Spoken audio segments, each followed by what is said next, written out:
නයි අද 2021 වර්ෂයේ ජනවාරි මාසේ 11 වෙනිදා ශ්‍රී ලංකා වේලාවෙන් සවස් 5:30ට අපි එකතු වෙන්නේ ධම්මසංගණී ප්‍රකරණ ග්‍රන්ථ රත්නයේ ආශ්‍රයෙන් සාකච්ඡා කරන්නයි ධර්මයේ සාකච්ඡා කරන්නයි අදත් අපිට ධර්මයේ මතු කර දීම සඳහා ශ්‍රී ලංකාවේ සිට සම්බන්ධ වෙනවා මංගල එදිරිසිංහ මහත්මයා.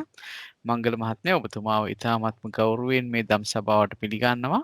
ඒ වගේම ඔබතුමාට යොමු වෙනවා අද දවසට නියමිත දහම් කරුණු අපිට මතු කර දෙන ලෙසට තෙරුවන් සරණයි.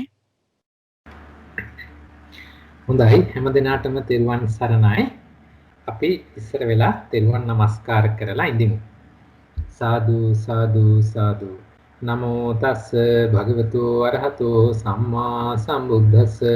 නමෝ තස්ස භගවතු අරහතෝ සම්මා සම්බුද්දස්ස. නමෝ තස්ස භගවතු අරහතෝ සම්මා සම්බුද්දස්ස.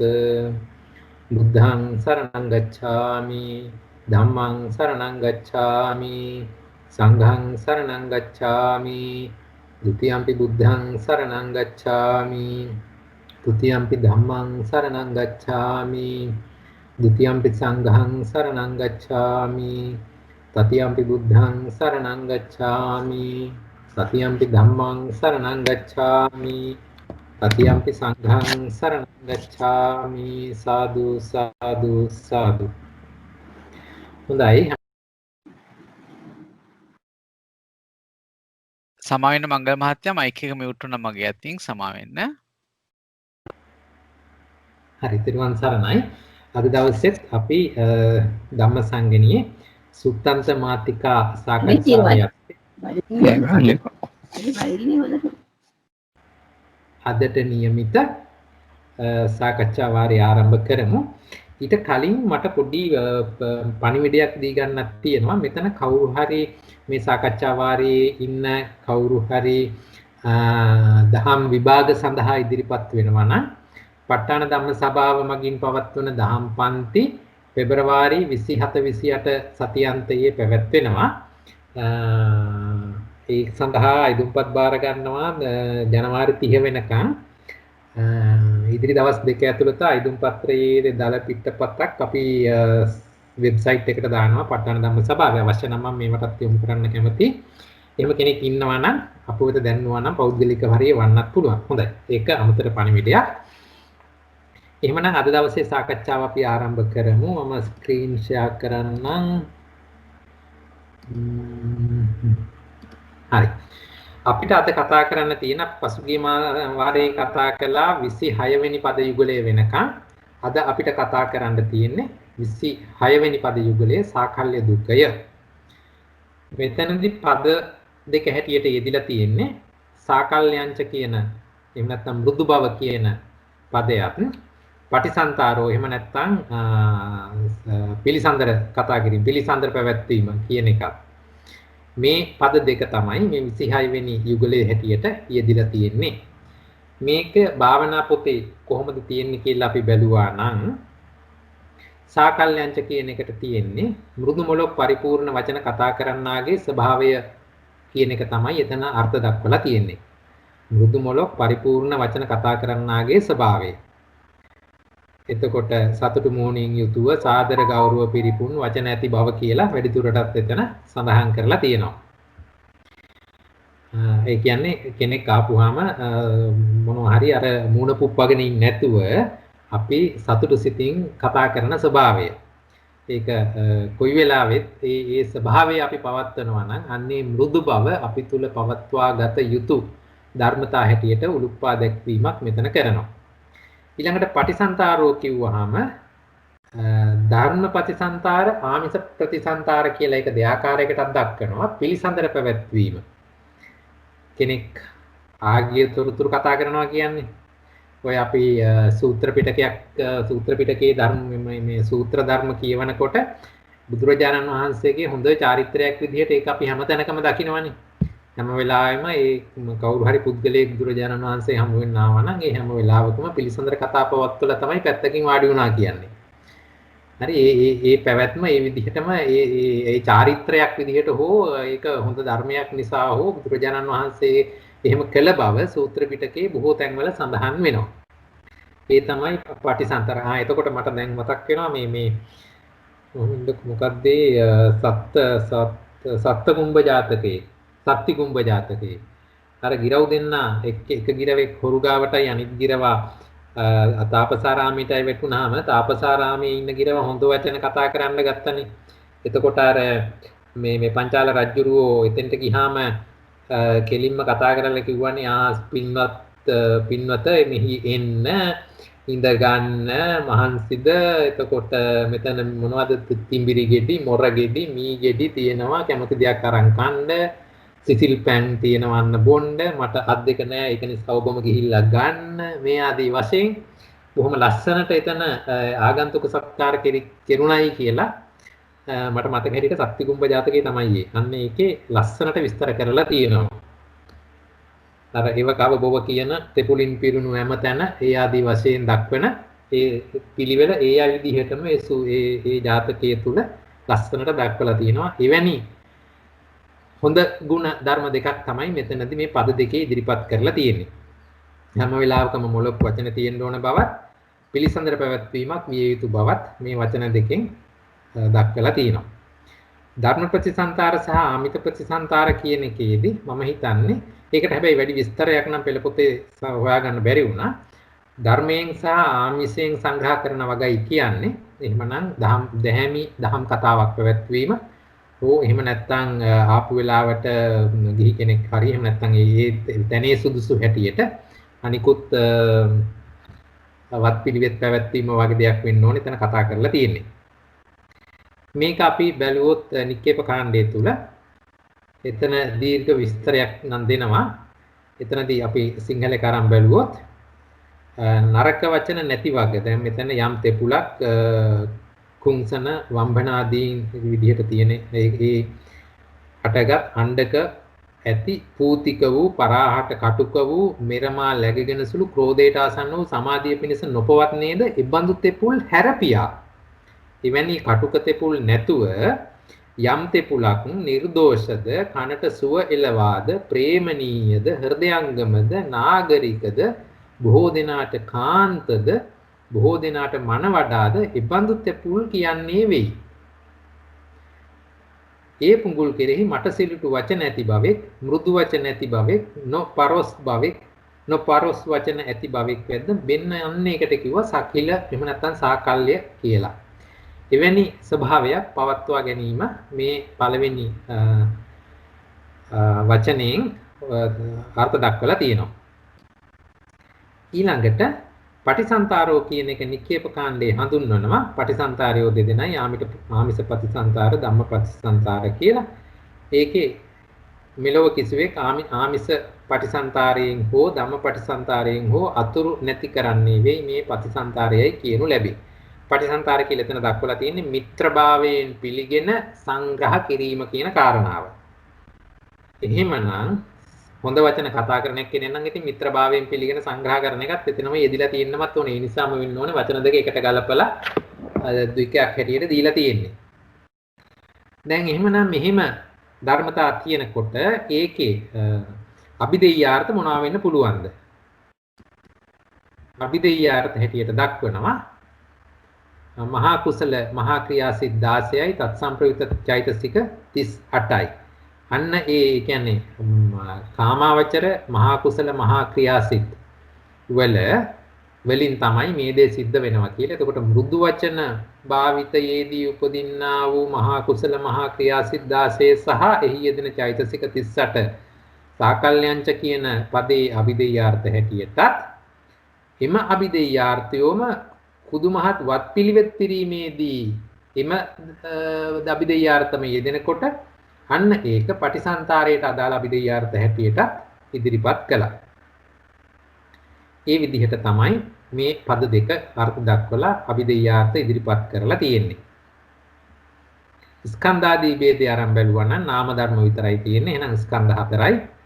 ආයතන දෙකයි. මන ආයතන ධම්ම ආයතන ධාතු දෙකයි. මනෝ ධාතු ධම්ම ධාතු. සත්‍ය එකයි. මේ සියල්ලම දුක්ඛ සත්‍ය තුල අඩංගු වෙන්නේ. පරම මේ ලෝකෝත්තර ධර්ම එහෙම මෙතන නැහැනේ. එහෙමනම් ඒක දුක්ඛ සත්‍යයට යනවා. මේ විදිහට තමයි අභිධේයාර්ථ උදුරගෙන ඒවා ස්කන්ධ විදිහට බෙදලා දැක්වුවොත් කතා කරන්න වෙන්නේ. ඒ කියන්නේ මොන හරි අදහසක් ඉදිරිපත් කරන්න එහෙම කාට හරි පුළුවන් දෙයක් ඉන්නවද තව මොන හරි දෙයක් කියන්න නෑ වගේ. ඔව් අපි අහමු හොඳයි. ප්‍රශ්නයක් මේ මංගල මහත්මයා ඇයි මෙතන ලෝකෝත්තර සිත් අරගෙන නැත්තේ කියලා අහමු. කාට හරි පුළුවන් දෙක විස්තර කරලා දෙන්න. කාටද පුළුවන් ඒකට විස්තරයක් කරන්න අපිට. මේක ලෝකෝත්තර වෙන්න බෑනේ ලෞකිකනේ මුදුමුලක් වචන භාවිතය ඒවා සාමාන්‍ය ලෞකික දේවල් ඔව් ඒකත් ගන්න පුළුවන් තවත් උත්තර තියෙනවා. ලෝකෝත්තර කියන්නේ නිවනට යොමු කරන මේක නිවනට යොමු නෙවෙයි ඉතින් යහපතට යොමු කර දෙයක් නේ. ඔව් මෙතන වචන කතා කරනවා කෙනෙකුට සලකනවා කියනකොට සත්පුද්ගල සංඥාවෙන් නේද කරන්නේ. එතකොට ඒ වගේම අර ඔබතුමී කිව්වා වගේ නිවන අරමුණු කරගන්න නැතිව සත්පුද්ගල සංඥාවෙන් තමයි මේ දේවල් කරන්නේ නේද? මුදු මොලොක් වචන භාවිතා කරන්නේ කෙනෙකුට සැලකීම් කරන්නේ. එහෙම හිතුවොත් හරිද මංගල මහත්තයා? හරි නේද? ඔව් නේ. හොඳයි. හරි. හොඳයි. ප්‍රශ්න නැත්නම් අපි ඉදිරියට යමු. ඔව්. අපි එහෙනම් ඊළඟ ආයතන මෙතන දුක මුක්ත ධර්ම ආරම්භ බැලුවා නම් ඒක තෝරගන්න ලේසියි. මොකද අතෙන්ට අපි ගත්තේ මහා කුසල මහා ක්‍රියා සිද්ධාර්ථයයි චෛතසික 38යි තමයි පද දෙකටම අරගත්තේ. එහෙමනම් අන්න මෙතන මම වරද්දලා තියෙනවා. යතෝක්ත අවස්ථා දෙකේ උපදිනා අදාළ සිත් හැරේ. කියන්නේ මෙතනදී අපි අරමුණු කරලා තියෙන්නේ මෘදු මොලොක් වචන භාවිතයේදී උපදින්නා වූ මේ කියන ධර්මතානේ. එහෙමනම් එකී ස්වභාවයන් හැර අනිකුත් ස්වභාවයේදී යෙදෙන සියලුම ධර්මතා ටික මෙතන අරගෙන තියෙනවා. ඒ නිසායි 89 අපි එහෙමම අරගත්තේ. ඒ තමයි 26 වෙනි යුගලයේ සාකල්‍ය දුක්ඛය. ඊළඟට 27 වෙනි පද යුගලයේ ආරම්භ බැලුවොත් එතනදී තියෙන්නේ ඉන්ද්‍රියේසු අගුත්තද්්වාරතා දුකය. ඉන්ද්‍රියේසු අගුත්තද්්වාරතා. ඉන්ද්‍රියන්හි නොපියූ දොර ඇති බව.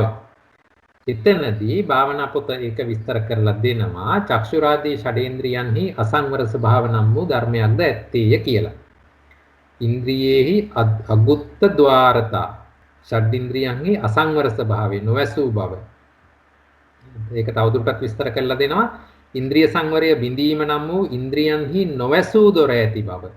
හැම වෙලාවකම අපි දන්නවා අපිට මේ තියෙන ෂඩේන්ද්‍රියන් ෂඩ වලින් චක්කුසෝත ගාන ජීවහා කාය කියන එක අරගත්තා නම් ඒ පහ අනිවාර්යයෙන්ම කර්මයෙන් ඇති කරලා දීපු රූප ධර්මතා මත අපිට අරමුණු ග්‍රහණය වීම සිද්ධ වෙන්නේ. එතකොට එතනදී අධිපතිත්වය කර්මයේ සිද්ධ වෙන නිසාමයි අනිකුත් ධර්මතා එතෙන්ට යෙදිලත් නැත්තේ. ඒ අනුව කර්මයෙන් උපද්දලා දීපු මේ ධර්මතාවලට අදාළ රූපය ඉස්සරහට ආවනම් ආයේ මගේ උත්සාහයක් අවශ්‍ය වෙන්නේ නැහැ. එතන අරමුණු ග්‍රහණය වීම සිද්ධ වෙනවා.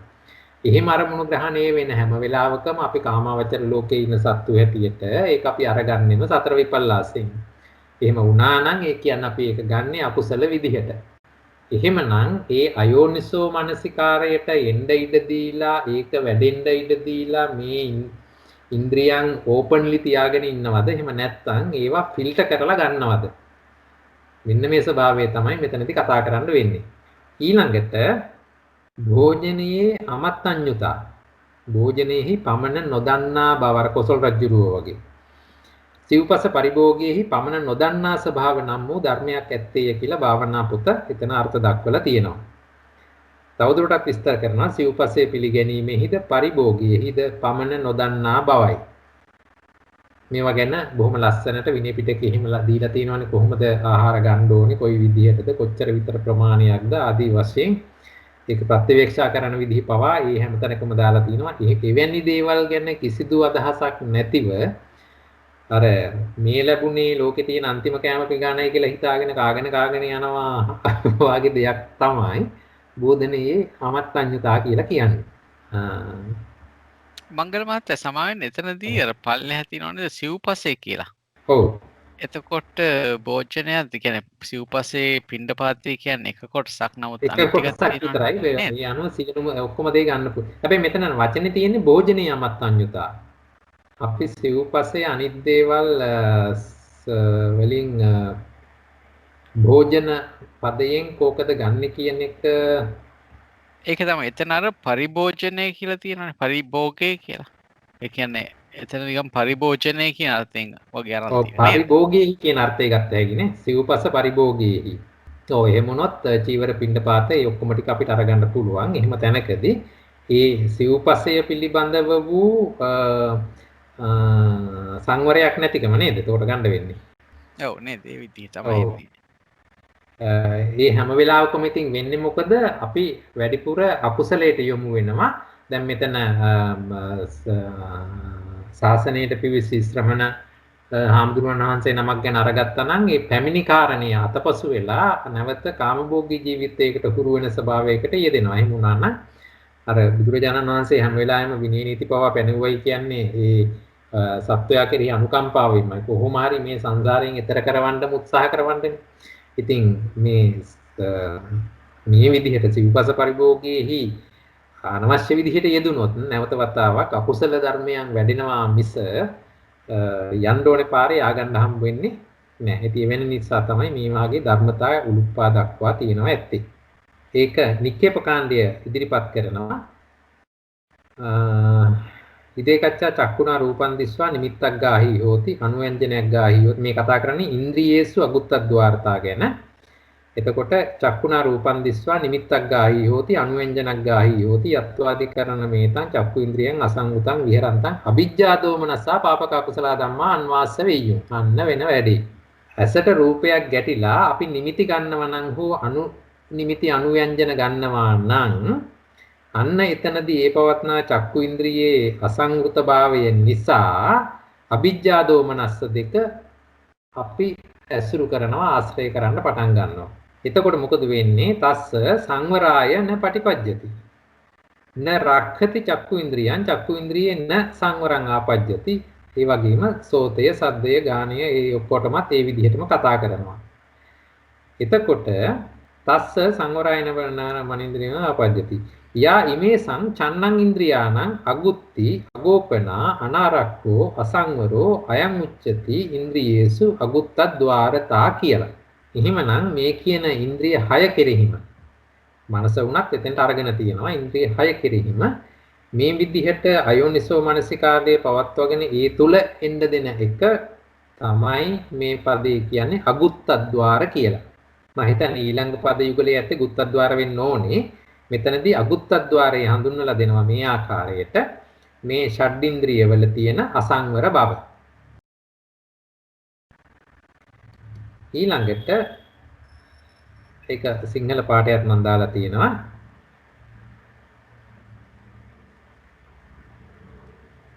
මෙලොව කිසිවෙක් ඇසින් රූ දැක නිමිති විසින් ගන්නේ වෙයි අනුව්‍යංජන වශයෙන් ගන්නේ වෙයි. යම් කරුණකින් චක්ෂු ඉන්ද්‍රිය අසංකෘත කොට වසන මේ පුඟුල්හු අවිද්‍යා දෝමනස්සය අසංඛ්‍යාත පාපක අකුසල ධර්මයෝ ලුහු බඳනාහුද ඒ චක්ෂු ඉන්ද්‍රියගේ සංවරයේ පිණිස නොපිල්ලිපදී. ඒ චක්ෂු ඉන්ද්‍රිය නොරක්නේ වෙයි. චක්ෂු ඉන්ද්‍රියෙහි සංවරයට නොපැමිණේ. මේ විදිහටම කන වාගේ අනිකුත් දේවල් හතර ගැන කතා කරලා පහ ගැන කතා කරලා තියෙනවා. ඒක තමයි ඉන්ද්‍රියෙහි අගුත්තද්්වාරතා කියලා කතා කළේ. මේක ධම්මසංගණී අට කතාවේ දක්වනවා. ඇස රූපය දකින්නේ නැහැ. ඇයි? අචිත්තක බැවින්. සිත රූපය නොදකින්නවා. ඇයි? අචක්ෂුෂ බැවින්. එතකොට ద్వාරාරම්මන සංඝර්ෂණයෙන් වනාහි ප්‍රසාද වස්තුක සිතින් දකි දුන්නෙන් විදී ආදීහිමෙන් සසම්බාර කතාවක් කියන එකයි මෙතන කියන්නේ. ඒ කියන්නේ දැන් චක්කුණා රූපං දිස්වා කියලා කිව්වට ඇසෙන්මද රූපය දැක්කේ. එතනදී ඒක විස්තර කරලා දෙනවා. ඇස කියන එක රූපය දකින්නේ නැහැ. ඇයි? ඒක අචිත්තක බැවින්. සිතට තනියමත් රූපය දකින්න බෑ. ඇයි? ඒක චක්ෂුව නොවන බැවින්. එහෙමනම් මේ දෙන්නගේ මේ ద్వාර ආරම්මන ස්පර්ශය ඇති වෙන්න ඕනේ. අන්න එහෙම වෙච්ච ගමන් ඒක ප්‍රසාද වස්තුක සිතින් දකිනවා. හරියට අර දුන්නෙන් විදී කිව්වට දුන්න නෙමෙයිනේ විදෙන්නේ ඊතලේනේ. නමුත් අපි කියන්නේ ඒක අර දුන්න කරන කොටගෙන විදිනවයි කියන අදහස වාගේ මෙතන චක්කුණා රූපං දිස්වා කියන අර්ථය ඒ විදිහට ගන්න කියලා ධම්මසංගණී අට කතාව එතන විස්තර කරලා දෙනවා.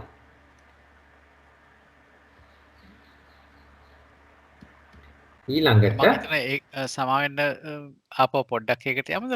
ඇත්තටම මේ මංගල මහත්තයා මේක හොඳම තැනක් ඔබතුමා මේ අපිට මතු කරලා දෙන්නේ. මොකද අපිට දන්නවා රූපය කියන එක අනාරම්මනයි කියලා කියනවා.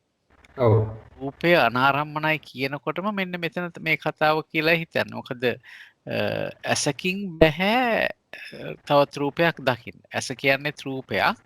ඒකට ආරම්මන ගන්න හැකියාවක් නැහැ. ඒක අචිත්තක හින්දා සිතක් නොවන නිසා රූපයකට බෑ අරමුණක් ගන්න. රූපය ගැන කතා කරනකොට අපි අර ඒක විදින රූප සංගහව කියන තැනදී ඒක හම්බෙන්නේ අපිට. අනාරම්මන. අන්න හරි. අනාරම්මනයි කියලා. එතකොට රූපයට බෑ අරමුණක් ගන්න. ඒකයි අපිට මේ රූපෙන් ඇහෙන් චක්කුණා රූපන් දිස්වා කිව්වට ඇහැට පුළුවන් කමක් නැහැ මේ රූපයක් බලන්න. ඇහැ කියන්නේ රූපයක්නේ. ඒ විදිහට වගේ හිතෙනවා. කල්පනා කරලා බැලිය යුතු තැනක්. හරි. හොඳයි. ඊට පස්සේ බෝධනීය අමත්තඤ්ඤුතා කියනකොට ඉදේකච්චෝ අපටිසංඛා අයෝනිසෝ ආහාරං ආරහාරේති දවාය මදාය මණ්ඩනාය විභූෂනාය යාතත්ත අසන්නුට්ඨිතා අමතඤ්ඤුතා අපටිසංඛා භෝජනේ අයං උච්චති බෝධනේ අමත්තඤ්ඤුතා මෙහි කිසිවෙක් ප්‍රත්‍යවේක්ෂා ඥානයන් නොදැන නොවිමසා අනුපායයෙන් කෙලි පිනිස මද පිනිස මණ්ඩන පිනිස විභූෂණ පිනිස ආහාර වළඳ කෙරේ. ඒ ප්‍රත්‍යවේක්ෂා නොකොට වැළඳීමේ යම් අසන්තුෂ්ඨිතායෙක් අමාත්‍රඤ්ඤතායෙක් ඇද්ද මේ භෝජනයේ අමාත්‍රඤ්ඤතායි කියනු ලැබුවා. අසන්තුෂ්ඨිතාය කියන එක මෙතනින් ගත්තොත් ඒ කියන ලෝභය එනවා. අමාත්‍රඤ්ඤතාය කියන එක ගත්තොත් මෝහය එනවා. මේ විදිහට ඒක දක්වලා තියෙනවා මූල ටීකාවේ එත්ත අසන්තුට්ඨිතා ලෝභෝ අමත්තඤ්ඤුතා අපට්ටි සංඛාච මෝහෝති ඉමේ ද්වේ ධම්මා අමත්තඤ්ඤුතාති වේදිතබ්බා. මේ විදිහට මූල ටීකාවේ ඒක තවදුරටත් විස්තර කරලා පෙන්වුවා. එහෙමනම් මෙතන හැබැයි ඒ කියන්නේ ආහාරං ආහාරේති. මෙතන කතා මූලිකත්වයේ දීලා තියෙන ආහාරයට වගේයි මට පේන්නේ. නේව දවාය. දවාය කියලා කියන්නේ ජවයේ පිණිස. ජවයේ සඳහා ඔව්. මදාය මණ්ඩනාය විභූෂනාය. ඒ ආදී වශයෙන් දැන් අර විභූෂණය කිව්වහම නැත්නම් මණ්ඩනය. අර මොනවද මස්පිඬු සරසියනේ මණ්ඩන. ඔව් නේ. මණ්ඩන කියන්නේ මේ ලස්සන කරනවානේ. ඇත්තටම සිව්පස්සේ කියනවට වඩා මේක නේද හරි ඒක භෝජනයේ අමතතාව කියන එකට. නික්කේප කාණ්ඩේ දීලා තියෙන විදිහ නම් ආහාරං ආහාරිත කියන එක විතරයි ඒක තමයි හරි. ඔව්. මේක කෙලිම භෝජනයේ මාත්‍රේ නම්දන්නා බවනේ. සිව්පස්සේ භෝජනයේ වචනේ ආවේ පරිභෝජනයේ විතර. පරිභෝජනයේ වුණත් භෝජනය කියන එකට ඉලක්ක වෙලා තියෙනවා නික්කේප කාණ්ඩේදී. හරි. එහෙමනම් මේ විදිහට තමයි මේ වචන යුගලයේ ගැලපෙන්නේ. එහෙමනම් මෙතනදී දෙන අභිධේයාර්ථ මොනවද? දැන් මේ සුත්තන්ත මාතිකාවල අර අභිධේයාර්ථයෝ එක පාරටම අපිට සමහර තැන් හිතා ගන්න අමාරු වෙනවා. නමුත් ඒක ඉතින් හරියට මේ දීලා තියෙන අර්ථකථනය ඔස්සේම යන්න ඕනේ. ඉන්ද්‍රියෙහි අගුත්තද්්වාරතා කියලා කිව්වහම ඉන්ද්‍රියන්හි නොපියූ දොර ඇති බව කියන තැනදී ෂඩ්ද්වාරයන් අසංගර වීමේදී උපදින ලෝභ, ද්වේෂ මූල සිත් 10. ඒකයි එහි යෙදෙන චෛතසික 26යි අරගත්ත. ලෝභ, ද්වේෂ විතරනේ අරගත්ත. එහෙම නම් විචිකිච්ඡා වර්ජිත වෙන්න ඕනේ. එතකොට ඒ අසංගර වීමේදී උපදින ධර්මතා හැටියට ඒක අරගත්තා. සිව්පස්සෙහි පමන නොදැනීම කියන තැනදී අරගත්තේ ලෝභ මූලයි, මෝහ මූලයි සිත් 10. හරිනේ ඒක තමයි මම හිතන්නේ අර අපිට මේ මූල ටීකාවේ පෙන්නලා දුන්නේ අසන්තුට්ඨිතා ලෝභෝ අමත්තඤ්ඤුතා අපටිසංඛාච මෝහෝති කියන තැනින් ඒක උලුප්පා දක්වා තියෙනවා. ඒ අනුව භෝජනීය අමත්තඤ්ඤුතා කියනකොට ලෝභ මූල මෝහ මූල සිත් 10 අරගත්තා. එතකොට එතන චෛතසික ගාන 23යි. අයි දෝෂය ගත්තේ නැති නිසා දෝෂ චතුස්කය අයින් කරපු නිසා. ඒ විදිහට එතන අභිධේයාර්ථ ගලපලා දීලා තියෙනවා.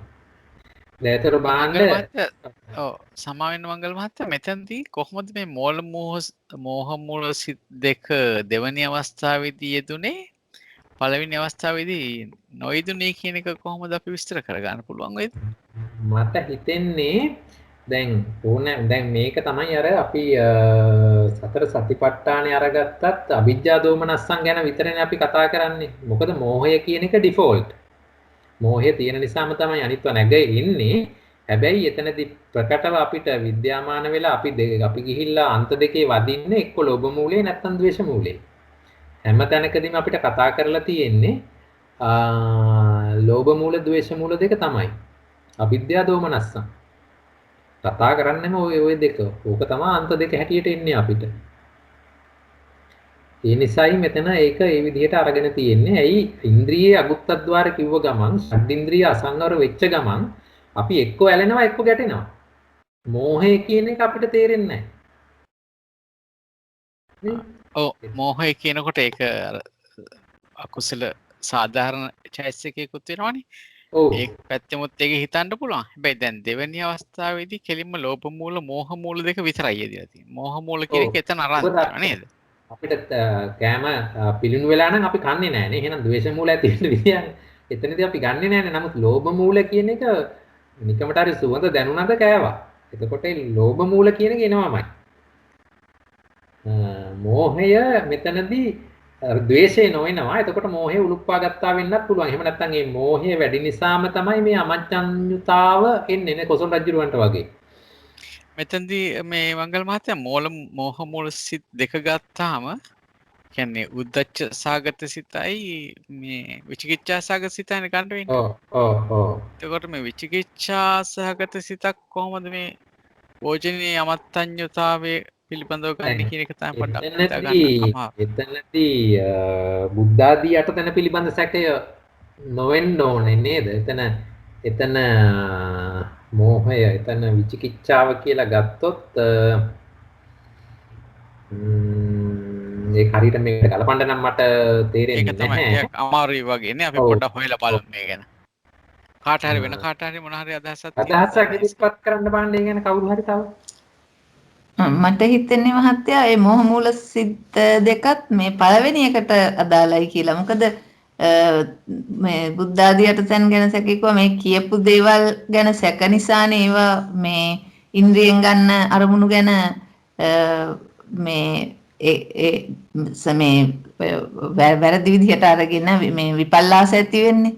එතකොට මේ දෙවනි පදයට වඩා පළවෙනි පදයට ගැලපෙනා වගේ තේරුණා. කොහොමද දන්නේ? නෑ ඉතින් අපිට එහෙම වෙන්නේ අර මොනවද පෘථග්ජනයෝ දෙන්නෙක් ඉන්නවනේ. මොනවද සුතවත් ආර්ය ශාවකයයි මොනවද අසුතවත් පෘථග් අන්නේ හරිද? මේ අසෘතවත් පෘථග්ජනයා ඉන්නකොට එයා බුදුරජාණන් වහන්සේ කියපු කිසි දෙයක් ගැන දන්නේ නැහෙනි. එවැනි පුද්ගලයා තුළ ලෝභ මූල ද්වේෂ මූල නම් ඍජුවම එනවගේ පේනවා. ඒ භෝජනයේ අමතතාවය කියනකොට ප්‍රත්‍යවේක්ෂා නොකිරීමම නේද එතන හුඟක් විතර ඉස්මතු කරලා තියෙන්නේ. ඉතින් මෙහෙම හිතුවේ මම ඒ ගන්නකොට ප්‍රත්‍යවේක්ෂා කළානේ. ඒ ඇති නේද කියලා. එතකොට ඒක විචිකිච්ඡාවක් කට මෝහයකට ගන්න බැයිද? ගන්නකොට ප්‍රත්‍යවේක්ෂා කළා නම් ඒ කියන්නේ ප්‍රත්‍යවේක්ෂා කරනවා කියන්නේ මේ වචන ටිකක් ඒ කියන්නේ වාක්‍යයක් කියන එක නෙමෙයි. නෑ ඔව්. මේකේ අර්ථය පිළිපදින්න ඕනේ. ඔව් දැන් එතන තියෙන්නේ යමක් පරිහරණය කරනකොට අනිවාර්යයෙන්ම ප්‍රත්‍යවේක්ෂා කරන්න කියලානේ වගේ. ඔව්. ඒකට ඒක විචිකිච්ඡාවකට ගන්න බෑනේ. නමුත් මේක කොතෙන්ද මම මේක අරගත්තේ අභිධේයාර්ථ භාවනා පොත සහ සම්නේ මේක තමයි දීලා තියෙන ස්වභාවය. ඉතින් එහෙම තැනක තියෙද්දි මට නම් මේකට මොනවද මගේ අත්නෝ මතය දෙන්න නම් බෑ. ඒකේ මේ භාවනා පොතේ වෙන මුකුත් කියලා නැහැ නේද මංගල මහත්තයා? අපි දෙයාත්තේ දෙන තැනදී වෙන විශේෂ දෙයක් මුකුත් කියලා නැහැ නේ. නෑනේ එතන හරීම අඩුවෙන් දීලා තියෙන්නේ. මේක තමයි මේ සුත්තන්ත මාත්‍රිකාවට තියෙන ලොකුම ප්‍රශ්නේ. කිසිම තැනක් නැහැ අපිට මේ අපි දෙයාර්ථේ දීලා තියෙනවා. දීලා තියෙනකොට අපිට එන ඔය වගේ ප්‍රශ්න විසඳගන්න කිසි උදව්වක් නැහැ ඒ තැන්වලදී. දැන් මංගල මහත්තයා හිතන්න පොඩ්ඩක් අපි දැන් සිව්පසේ පමණ නොදැන අපි අනුභව කරනකොට අපිට එතන ද්වේෂයක් නෙමෙයි ඉන්නේ මෝහයයි ලෝභයයි නේ. ඒක ඉතින් මං හිතන්නේ ඒක. ඔව් ද්වේෂය එන්නේ නැහැ. ඒක ද්වේෂය එන්නම බෑනේ එතන. ඒක හරි මං හිතන්නේ.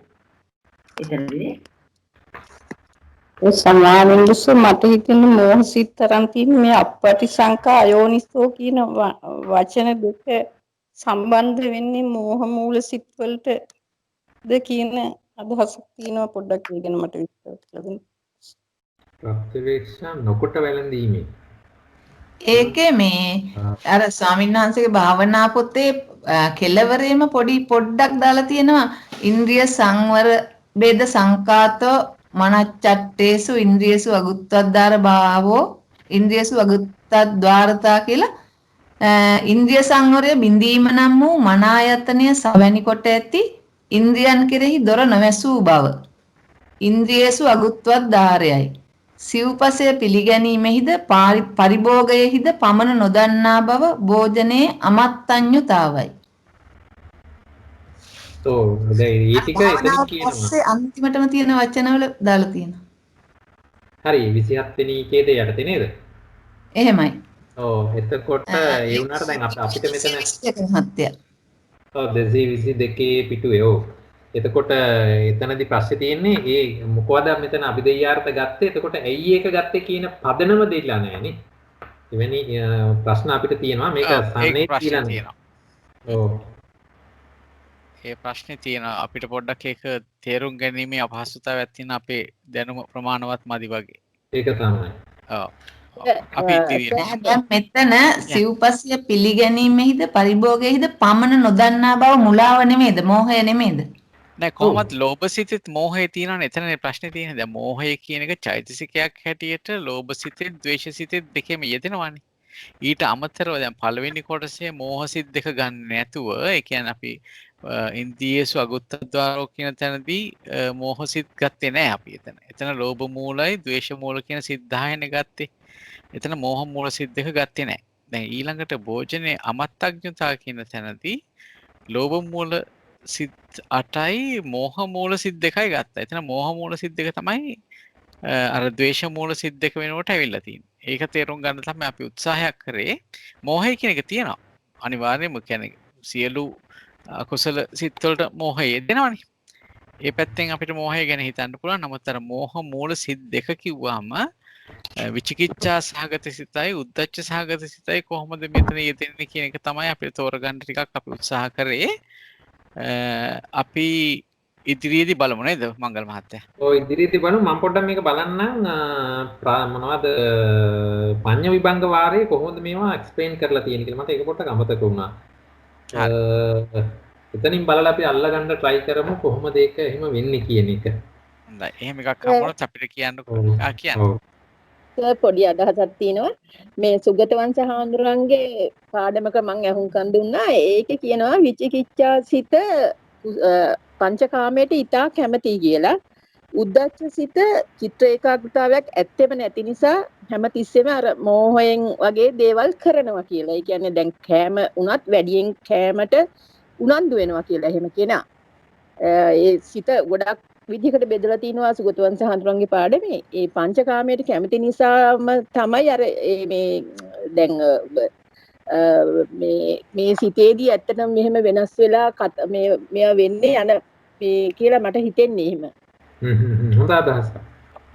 අපි තපොට ඉතින් හොයලා බලමු මේවා ගැන. චිත්ත ඒකාග්‍රතාවයේ පොඩ්ඩක්වත් උද්‍යත සිතේ නැති නිසා හැමතිස්සෙම අර වගේ බාල දේවල් වලට පැටලෙනවා කියන එක තමයි විස්තර කරලා කිව්වේ. කෑම වුණත් එහෙම අයට කෑම ගැනීමවත් පිළිවෙලක් නැහැ කියන එක. බොහොම හොඳයි. හරි. එතකොට ඒ තමයි එහි අභිදේයාර්ථ ගැන අපිට කතා කරන්න තියෙන්නේ. ස්කන්ධාදී ભેදයේ ගැටලුවක් නැහැ. නාම ධර්ම විතරනේ. හරි. එහෙමනම් එතකොට මේකේ දුක මුක්ත ධර්ම හැටියට ඉතිරි සිත් ටික අපිට අරගන්න වෙන්නේ අකුසල වර්ජිත ඉතිරි සිත් 77යි චෛතසික 37යි රූප 28යි නිර්වාණයයි දුක මුක්ත හැටියට සැලකෙනවා. ඊළඟ පද යුගලේ දැන් ඔන්න හොඳ පැත්තට යනවා. ඉන්ද්‍රියේසු බුත්තද්වාරතා දුකය. එතන අපි කතා කරන්නේ ඉන්ද්‍රියේසු බුත්තද්වාර සහ භෝජනයේ මත්ඤ්‍යතාවය. සමාවෙන්න මංගලවත් එතන 77යිද 65යිද? 12නේ අඩුවනේ. හරි. මෙතන 10යි 10යි කිව්වට එකතු කරපුවම 12යි නේ. 12යි. හරි. එතකොට ඊළඟට අපිට එන්නේ ඉන්ද්‍රියසු බුත්තද්වාර. ඉන්ද්‍රියෙහි පියු වැසූ දොර ඇති බව. චක්ෂුරාදී ෂඩේන්ද්‍රයන් කෙරෙහි සංවරභාවයේ නම් වූ ධර්මයක් තියෙනවා කියලා අභිධර්ම භාවනා පොත ඒක විස්තර කරනවා. අපි දැන් ඉස්සලා කතා කරපු එකට විරුද්ධ පැත්තනේ දැන් කතා කරන්නේ. සිව්පස පරිභෝගයේහි පමණ දන්නා බව. ඒ තමයි බෝධනීය මත්ඤ්‍යතා. එහෙමනම් එතෙන්දී දැන් මොන කතා කරනවා හරි පැත්ත. චක්කුණා රූපං දිස්වා න නිමිත්තක් ගා හෝති න අනුභඤ්ජනක් ගා හෝති. ඉස්සලා කතා කළේ නයන්න නැතුව. දැන් න නිමිත්තක් ගාහි හෝති න අනුභඤ්ජනක් ගාහි හෝති. යත්වාදී මේ විදිහට ඒක විස්තර කරලා එහි ස්වභාවය දක්වනවා. යා ඉමේසං චන්නං ඉන්ද්‍රියාණං බුද්ධි ගෝපන ආරක්ඛා සංවරෝ. අයං උච්චති ඉන්ද්‍රියේස් බුත්තද්වාරතා කියලා එතන ඒක දක්වලා පෙන්නනවා. ෂඩ් ඉන්ද්‍රියම අරන් තියෙනවා. ඒක නිවැරදි ආකාරයෙන් පරිහරණය වෙන ස්වභාවය එතනදී උලුප්පා දක්වනවා.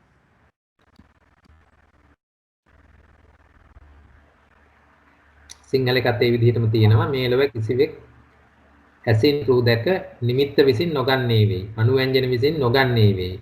යම් කරුණකින් චක්ෂු ඉන්ද්‍රිය සංගත කොට වෙසෙන තෙල පුඟුල්හු අවිද්‍යා දෝමනස්ස ලාමක අකුසල ධර්මියෝ මැඩගෙන සිටනාහුද ඒ චක්ෂු ඉන්ද්‍රියාගේ සංවරයට පැමිණෙයි. ඒ විදිහට අනික් ඉන්ද්‍රිය ගැන කතා කරලා කියනවා. එහෙමමයි මේ ණය ක්‍රමයෙන්ම මේ ෂඩ්ඉන්ද්‍රියන්ගේ යම් බුද්ධියක් ගෝපනයක් ආරක්ෂායේ සංවරයේ ඇද්ද මේ ඉන්ද්‍රියෙහි බුද්ධද්වාර බව කියලා අර්ථ දක්වලා දුන්නා. ඊළඟට දෙවෙනි පදේ එනවා බෝධනීය මත්ඤ්‍යතා කියනකොට ඉදේකච්චෝ පටිසංඛා යෝනිසෝ ආහාරං ආහාරේති නේව දවාය න මදාය න මණ්ඩනාය න විභූෂනාය යාවදේව ඉමස්සකායස ඨිතියා යාපනාය විහිංසු ප්‍රතියා බ්‍රහ්මචර්යානුග්‍රහය. ඒ විදිහට අර ගොඩක් අය මේක දැකලත් ඇති විශේෂයෙන් මේ ආරණ්‍ය වාසී ස්වාමින් වහන්සේලා එහෙම මේ පාඨය සජ්ජායනා කරලා තමයි දානේ වළඳන්න සූදානම් වෙන්නේ. ඒ තියෙන පාඨය තමයි මේ තියෙන්නේ. එතන ඒක ලස්සනට විස්තර කරලා දෙනවා ඒ කොහොමද ඒ ටික යෙදෙන්නේ කියලා. එතන මංගල් මාත්‍ය සමහරලාට කියන පිණ්ඩපාතම් පටිසේවාමි කියලාත් නේ. ඔව් පටිසංඛා යෝනිසෝ පිණ්ඩපාතම් පටිසේවාමි කියලාත් සමහර වෙලාවට අහලා තියෙනවා. දෙකම යෙදෙනවා. ඔව්. හරි. සිංහල බකත් ඒ විදිහටම කියනවා. මේක මම හිතන්නේ මම තව එකක් හිතුවා. yes. මෙතන ප්‍රත්‍යවේක්ෂාව ගොඩක් විස්තර හොයාගන්න පුළුවන් වුණා.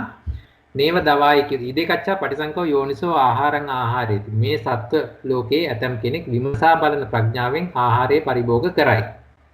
නේව දවාය ක්‍රීඩා පිණිස ආහාර නොගනී. න මදාය මාන මද පුරුෂ මද සඳහා අනුභව නොකරයි. න මණ්ඩනාය ශරීරයේ සැරසීම සඳහා අනුභව නොකරයි. න විභූෂනාය මස්පිඬු විභූෂණය සඳහා අනුභව නොකරයි. දැන් මේ හතරේ කතා කළේ නොකරන දේවල් ගැන. ඒ කියන්නේ ප්‍රතික්ෂේපයක් ගැන ඉස්සරලා කතා කරලා තියෙනවා.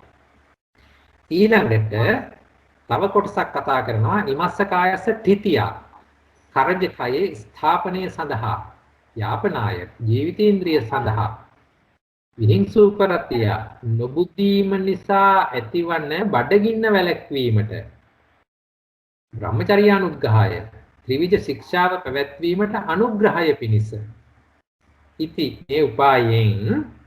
එතකොට එතනදී කතා කළා ඇයි අපි කන්නේ කියන එක. මෙන්න මේ කාරණා ටික සඳහා තමයි අපිට කන්න වෙන්නේ. එතකොට මේ උපායෙන් පුරාණංච වේදනම් පටිහංකාමි නොබුදීම නිසා උපන් වේදනාව නැසීමට නවංච වේදනං න උප්පාදෙස්සාමි වැඩියෙන් අනුභව කිරීමෙන් උපදින වේදනා නූපද වීමට යාත්‍රාච මේ භවිස්සති මාගේ යැපීම දවන්නේය අනවජ්‍යතාච ධර්මයෙන් සොයා ධර්මයෙන් පිළිගෙන ප්‍රත්‍යවේක්ෂා කොට පරිභෝග කිරීමයි.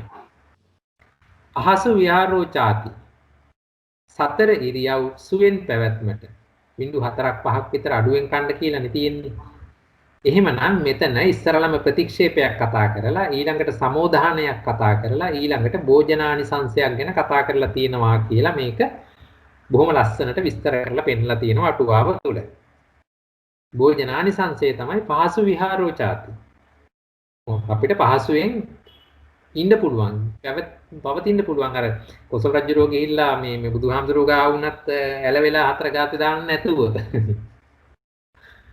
ඒ විදිහට මේක ඉතා ලස්සනට විස්තර කරලා දීලා තිනවා. ඒ අතින් ඉතින් ඇත්තටම මේවා කියවද්දී ආසත් හිතෙනවා බුදුරජාණන් වහන්සේ බලන්න කොයිතරම් දක්ෂ විදිහට ලස්සනට මේ වචන ගලපලා මේ විදිහට එක පිළිවෙලකට මේක සාර්ථකව කොහොම ඉදිරිපත් කළාද කියලා.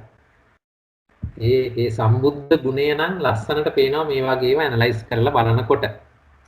මේ තමයි ආහාර ප්‍රතිවේක්ෂාව පිළිබඳව මට හොයාගන්න පුළුවන් වෙච්ච කරුණු. එතකොට මේ විදිහට තියෙනකොට ඒකේ භෝජනාංශංශයේ හැටියට පාසු විහාරෝචාර ඒක අපිට හොයාගන්න පුළුවන්.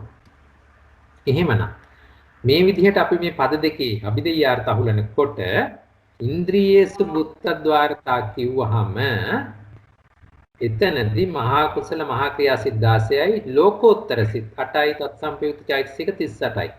අන්න එතනදී දැන් ලෝකෝත්තර සිතුත් ආවා. ඉන්ද්‍රියේසු බුත්තද්වාරතා. ඉන්ද්‍රියන්හි පියු දොර ඇති බව. එතනදී පරාජික අට කතාවේ මෙහෙම වාක්‍යයක් තියෙනවා. ප්‍රාතිමෝක්ෂ සංවර සංඋතෝපි ච මග්ග ඵල සම්පයුක්ත මේව සීලං. මූල ටීකාව කියනවා සීල සම්පදාන රූපාවචර අරූපාවචර නත්ථීති යත සම්භවතෝ යෝජිතබ්බා. එතනදී රූපාවචර අරූපාවචර අරගන්නේ නැතුව ලෝකෝත්තර ගත්ත ස්වභාවය මේ තුල විස්තර කරලා දීලා තියෙනවා. ඊළඟට භෝජනීය මත්ඤ්‍යතා කියලා කිව්වහම ප්‍රතිවේක්ෂාවෙන් සිව්පස පරිභෝගයේදී උපදින මහා කුසල මහා ක්‍රියා සිත් 16යි තත්සම්පයුක්ත චෛතසික 33යි කියලා එතන අරගන්නවා විරති අප්‍රමාණ අයින් කරගෙන. මේ තමයි දැන් බලන්න මේ දෙකේ තියෙන වෙනස. අපි කලින් දෙකේ කොහොමද අපිට ආවේ දැන් කොහොමද එන්නේ? ඒ තැන ඒක ගලපලා තියෙනවා මේ විදිහට. සමාවෙන්න මට අදහසක් විපත් කරන්නද පොඩ්ඩක්? ඔව් කියන්න අනේ කියන්න. දැන් මෙතන විශේෂ කාරණයක් වෙනවා කියලා මට ගොඩක් මේ දැන් මම ගොඩක් කියවනකොට හිතුණා. ඒ කියන්නේ දැන් අපි මේ විදිහට කිරීමේ යා තත්ත සන්තුට්ඨිතා මත්ඤ්‍යුතා. ඒ කියන්නේ එහි අපිට සතුටක් ඇති වෙන්න ඕනේ. දැන් අපි ඇත්තටම කාලානේ සතුට හොයන්නේ.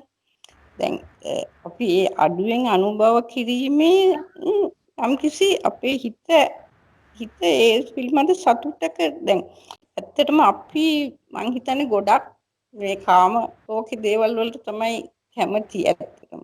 කාල සතුට නෙමෙයි. දැන් ඒ ප්‍රමාණය ගැනීමේ තුලින් අපේ හිත සතුට වෙන්නත් ඕනේ. ඇත්තටම ඒක නොවෙන එක නිසා නේද අපි ගොඩක් කැමට බර වෙන්නේ. එතන මට තේරෙන විදිහට අපි සතුට ලබන්නේ කෑමෙන් දිව පිනවීම කරන කොටගෙනනේ.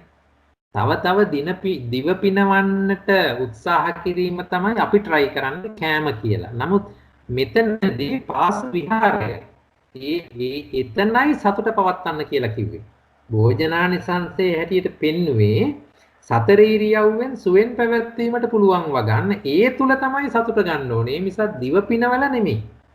දිව පිනෙවුවොත් එතන පැහැදිලිවම ලෝභයට මුල් තැන දීලා ඉන්ද්‍රිය අසංවරයට ගියා වෙනවා. ඒකනේ අපි දැන් එක ඉස්සෙක් කාලා ඉවර වෙලා තව ඒ જાතියෙම රහ හොයන්න ඊළඟ ඉස්සටත් අත යනවටක් ගාලා. ඒ විදිහට වෙන්නේ. ඇයි අපි අර දිව පිනවීම මූලිකත්වයේ කරගෙන එතකොට එතන අපි සතුට කියලා හොයන්නේ දිව පිනවීම මිසක් සතර ඉරියව්ව සුවෙන් පැවැත්මට අර පහසුවෙන් ජීවිතය ගෙවනවා කියන සතුට නෙමෙයි. මට තේරෙන විදිහට. ඒ නිසායි මෙතනදී කුසල සිත් ක්‍රියා සිත් ටික අරගත්තේ. ඒක ලෝකෝත්තර දක්වා ගියා. මෙතන පරාජික අට කතාවත් එක්ක විස්තර කරලා දෙන විදිහට. මංගලපන්ත එතනට පැරණි වේදනා ඒකයි අපි දැන් හිතුවේ අර නවංශ වේදනා ඒක අලුත් වේදනා ඇති නොවීම පිණිස කියන එක තමයි අපි මෙතර කල් ඒක නවංශ වේදනා පටිහංකාමී කියන්නේ කන්නේ නැතුව ඉන්නේ. අපි දැන් කණ්ඩ ගන්නේයි බඩිකින්න නිසානේ. බඩිකින්න ඔව් බඩගින්න කියන එකට කියන්නේ කර්මජ තේජස කියලානේ. කර්මයෙන් අපිට ලබා දීලා තියෙන පළවෙනි දුකනේ ඔය.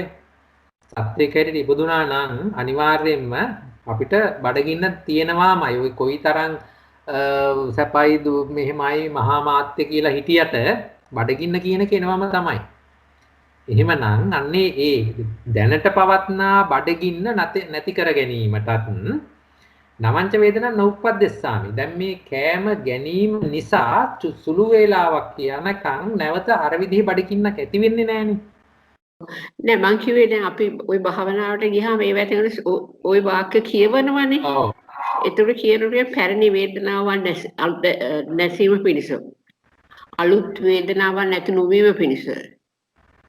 ඒ විදිහට වැඩියෙන් අනුභව කිරීමක් කියන එක නෙමෙයි එතනදී අපිට දීලා තියෙන අලුත් වේදනාවක් ඇති නොවීම පිණිස කියලා. ඒකයි.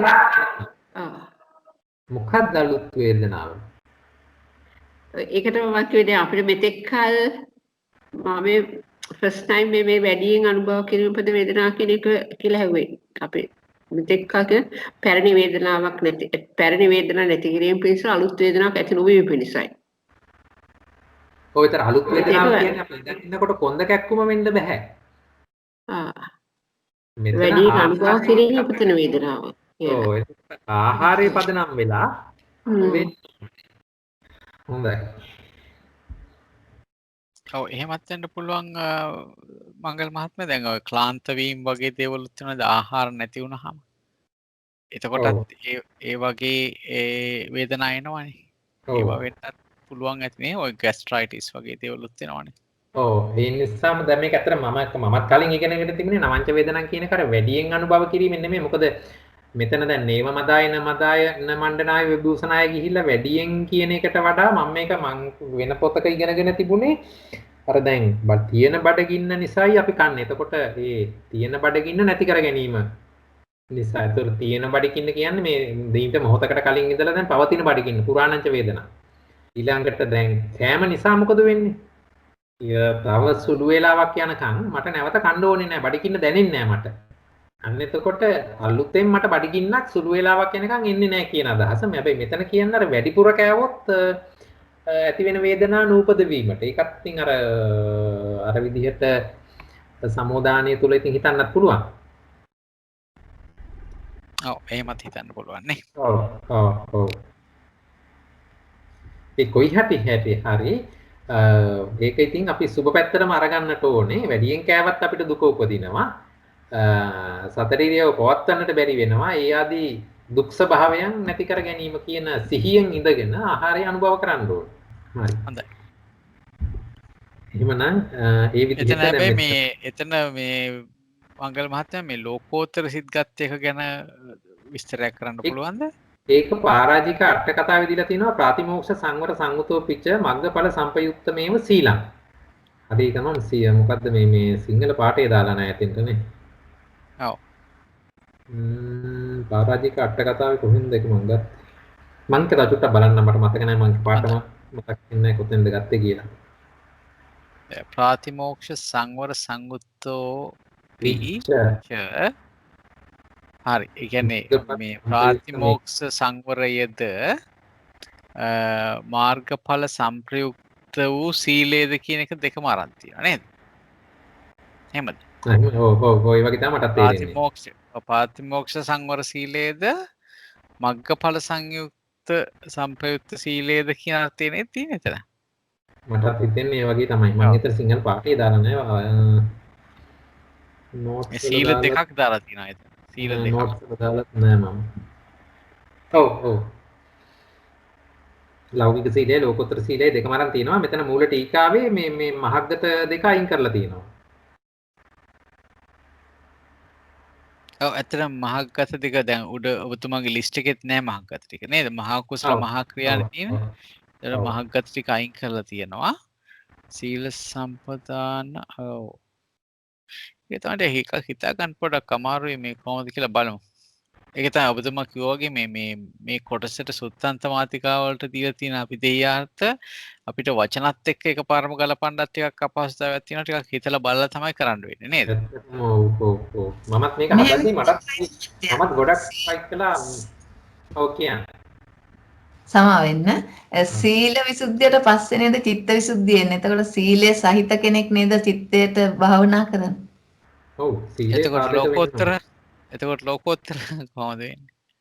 නෑ රූපාවචර අරූපාවචර ආවේ නැත්තේ මට හිතුණා ඒකද කියලා. අනිත් මේක පැත්තෙන් සීලයට දැන් අයිති වෙන්නේ. ප්‍රතිමෝක්ෂ සංවරය කියන්නේ සීලයටනේ අයිති වෙන්නේ. ඔව් ධ්‍යාන මට්ටම කියන්නේ සීලය පිළිගෙන නොයදෙන තැනක්. එතන සීලයෙන් ගැන කතා නොකරන තැන විරතිය දෙන්නේ නැහනේ. හරි. ඔව් මේ අපි දෙකක් හොයලා මම බලමු. බලන්න ඒකේ තව මොන හරි වැඩි විස්තරයක් මෙතෙන්ට තියනවාද කියලා මම හොයලා බලන්නම් කොහොමද ඒක ආවේ කියලා. හොඳයි මංගල මහත්මයා ඉදිරියට යමු. හරි. ඊට පස්සේ මෙතනදී ඉන්ද්‍රියේසු බුත්තද්වාරා කියන එකේ සත්‍ය වශයෙන් දෙආකාරයි. මෙතනදී සත්‍ය දෙකයි කියලා අරන් තියෙනවා. ඒ දෙආකාරයේ අරගනිද්දී ඒ මාර්ග ලෝකෝත්තරත් ඔව් ගත්තා. ලෝකෝත්තරාව එතකොට මාර්ග සත්‍ය අරගන්න ඕනේ. සතර මාර්ග සම්ප්‍රයුක්ත සම්මා දිට්ඨිය ආදී මාර්ගාංගය 8 දෙනෙක් වරද්ද ප්‍රථම ධානය ආදී වශයෙන් සංඝා සංකප්ප වර්ජිත මාර්ගාංගය 7 දෙනා 4 වරක්ද ද්විතීය තෘතීය චතුර්ථ ප්‍රථම ධාන වශයෙන්ද මෙතෙක් ධර්මිය වහරි. ඒ විදිහට මාර්ග සත්‍ය ආපු නිසා එතන සත්‍ය දෙකයි කියලා අරගත්ත දුක්ඛ සත්‍යයි මාර්ග සත්‍යයි.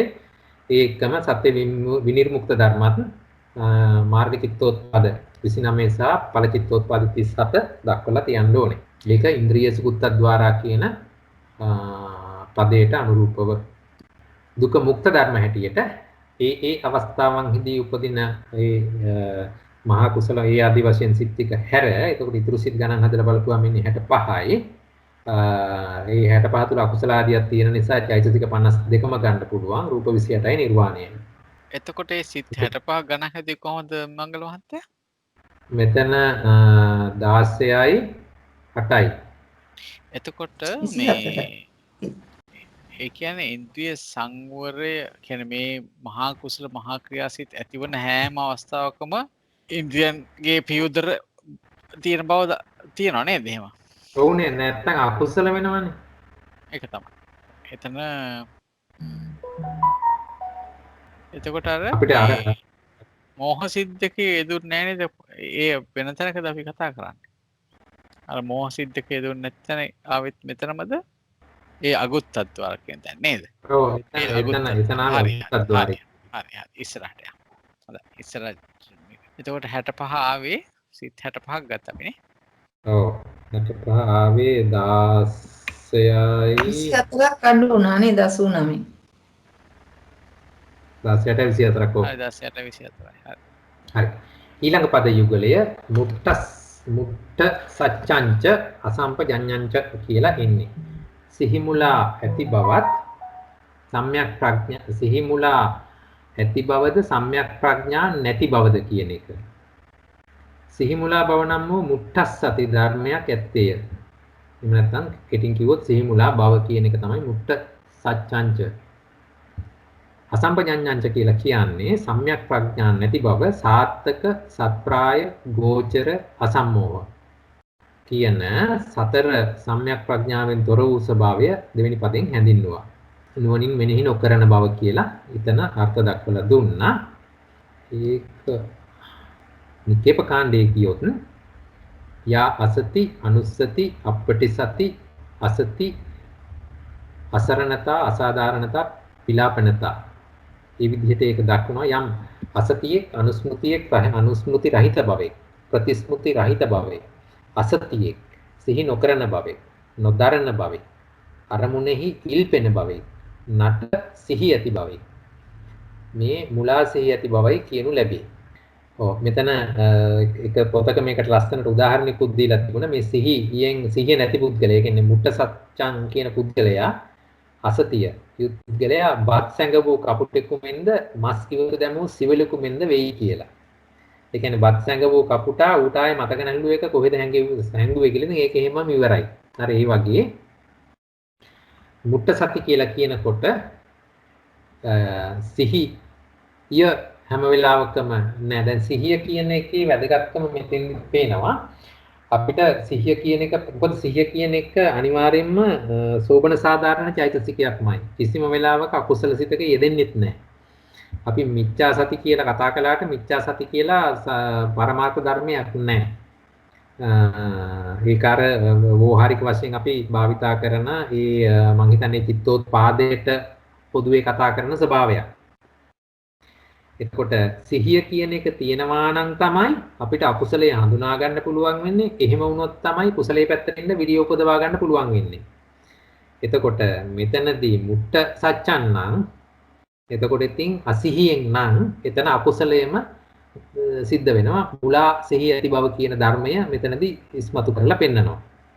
අසම්පජඤ්ඤං කියනකොට යා අඥානං අදස්සනං අනபிසමයෝ වශයෙන් ඒක විස්තර කරනවා. යම් නොදැනීමෙක්, නොදැක්මෙක්, අනபிසමයෙක්, අනනුබෝධයෙක්, අසම්බෝධයෙක් කියන සිව්සස් දහම් අප්‍රතිවේදයෙක් මේ විදිහට එතන වචන ගොඩකින් ඒක දක්වලා අපවිත්‍ර භවයේ බාල භවයේ සම්‍යක් ප්‍රඥා රහිත භවයේ මෝහයේ ප්‍රමෝහයේ සම්මෝහයේ අවිද්‍යායේ අවිද්‍යා භෝගයේ අවිද්‍යා යෝගයේ අනුශේ ප්‍රත්‍යුත්‍ය අවිද්‍යා ප්‍රත්‍යුත්‍යයේ අවිද්‍යා ලංගියේ මෝහ අකුසල මූලයේ ඇද්ද මේ අසම්පජඤ්ඤයයි කියනු ලැබේ.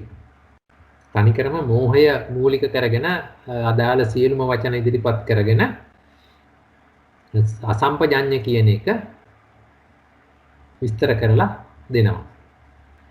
ඒකේ අභිදේයාර්ථනම් බලනකොට සිහි මුලා වූ පුද්ගලයන්ට උපදින අකුසල සිත් 12යි තත්සම්පයුක්ත චෛතසික 27යි කියන එක මුට්ට සත්‍යං කියන එකට අභිදේයාර්ථ දෙනවා. අසම්පජඤ්ඤං කියන එකට ප්‍රඥාවට ප්‍රතිපක්ෂ කියන පදනමෙන් ඒ ධර්මතාවම උපුටා දක්වනවා. අකුසල සිත් 12යි තත්සම්පයුක්ත චෛතසික 27යි කියලා. එතනදිත් අකුසල වර්ජිත හැටියට ඒ ටික නම් හොයාගන්න පුළුවන්. මෙතනදී මොන හරි අපිට අදහසක් ඉදිරිපත් කරන්න පුළුවන් මේ මුට්ට සති කියන සිහි නැති බව සහ අසම්පජඤ්ඤය කියන ස්වභාවයට ප්‍රඥාව නැති බව මෝහය. ඉතින් ඒ හැම වෙලාවෙම මේ අවස්ථා දෙක සිහිය නැති කියන එකත් සිහිය නැති වුණොත් වෙන්නේ එක පැත්තකින් අකුසල් සිත් ඔක්කොම ඇති වෙන එක ප්‍රඥාව නැතිවීම තුල. ඒ කියන්නේ මෝහය තුලත් සිදු වෙන්නේ නැවත වතාවක් ඒක පදනම් දෙකකින් අකුසලය ඇති වෙන හැටි ඉදිරිපත් කළා වගේ පේනවා. ඔව් එහෙම එකක් පේනවා මංගල මහත්තයා. අනිත් එක අපි සතිය කියන එක විස්තර කරනකොට කියන්නේ අකුසලයෙන් කුසලයට නොයා කුසලයේ පිහිටවීමට තමයි සතිය උපකාර කරනවා කියන්නේ. එතකොට අසීහිය කියන එක කෙලින්ම අකුසලයට උපකාර කරන දෙයක් හැටියට තේරෙනවා. ඒකෙන්ද අකුසල් සිත් 12යි ඒ චෛතසික 27යි ගත්ත එක අපිට ඒක තේරුම් ගන්න පුළුවන් වෙනවා. අනිකත් ඔබතුමා කිව්වා වගේ මේ ප්‍රඥාවට ප්‍රතිපක්ෂ ඉතින් මෝහයනේ. අමෝහයට ප්‍රතිපක්ෂව තියෙන්නේ මෝහය. මෝහය තියෙනවා නම් ඉතින් අකුසල් සිත් 12ම එතෙන්දිත් ඒ අර්ථයෙන් ගන්න පුළුවන් වෙනවා නේද? ඒ චෛතසික 27යි. ඔව්. එතකොට මේ සත්‍ය දෙක කියන එක කාට හරි විස්තර කරන්න පුළුවන්ද? කොහොමද සත්‍ය දෙකක් මෙතන අපි සත්‍ය එකයි කියාවේ නේද දැන් කලින්? ඇයි ලෝභය තියෙනවනේ අකුසල සිත් 12යි. ඒක නිසා සමුදය සත්‍යයක් තියෙනවා. සත්‍ය සමුදය සත්‍ය දෙකම තියෙනවානේ. හොඳයි. හරි. එහෙමනම් දුක මුක්ත ධර්ම ගැන ප්‍රශ්නයක් වෙන්න විදිහක් නෑ. ඒත් අකුසල වර්ගයේ ඉතිරි සිත් 77යි, චෛතසික 38යි, රූප 28යි නිර්වාණය. ඒක ඒ තරම් අපහසු නෑ.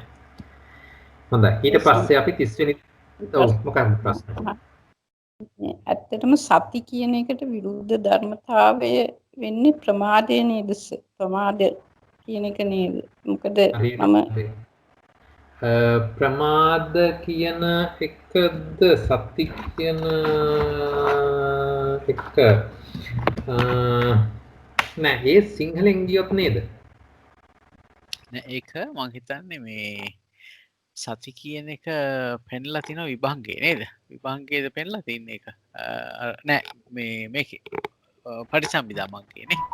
අර සති බලය ගැන කියනකොට සති බලය ගැන කියනකොට කියනවා පමාදේන නෑ පමාදේ නෑ අපමාදේ නකම්පතිති සති කියලා නේ. එහෙම නේද කියන්නේ? ශ්‍රීමති මහත්මිය මතකද? නෑ මහත්තයා සමා වෙන්න මට මතක නැහැ. හැබැයි මම අර ඊයේ තිබිච්ච මොකක්ද අර මේ කලන මිතුරු සංවිධානයෙන් තිබිච්ච වැඩසටහන ශ්‍රවණය කරද්දී එතන මේ පමාද කියන වචනේ අරන් විස්තර කළා. එතන සිංහල පමාවයි පාලි පමාවයි දෙකක් හැටියට බොහොම ලස්සනට ඒක විස්තර කරලා දුන්නා.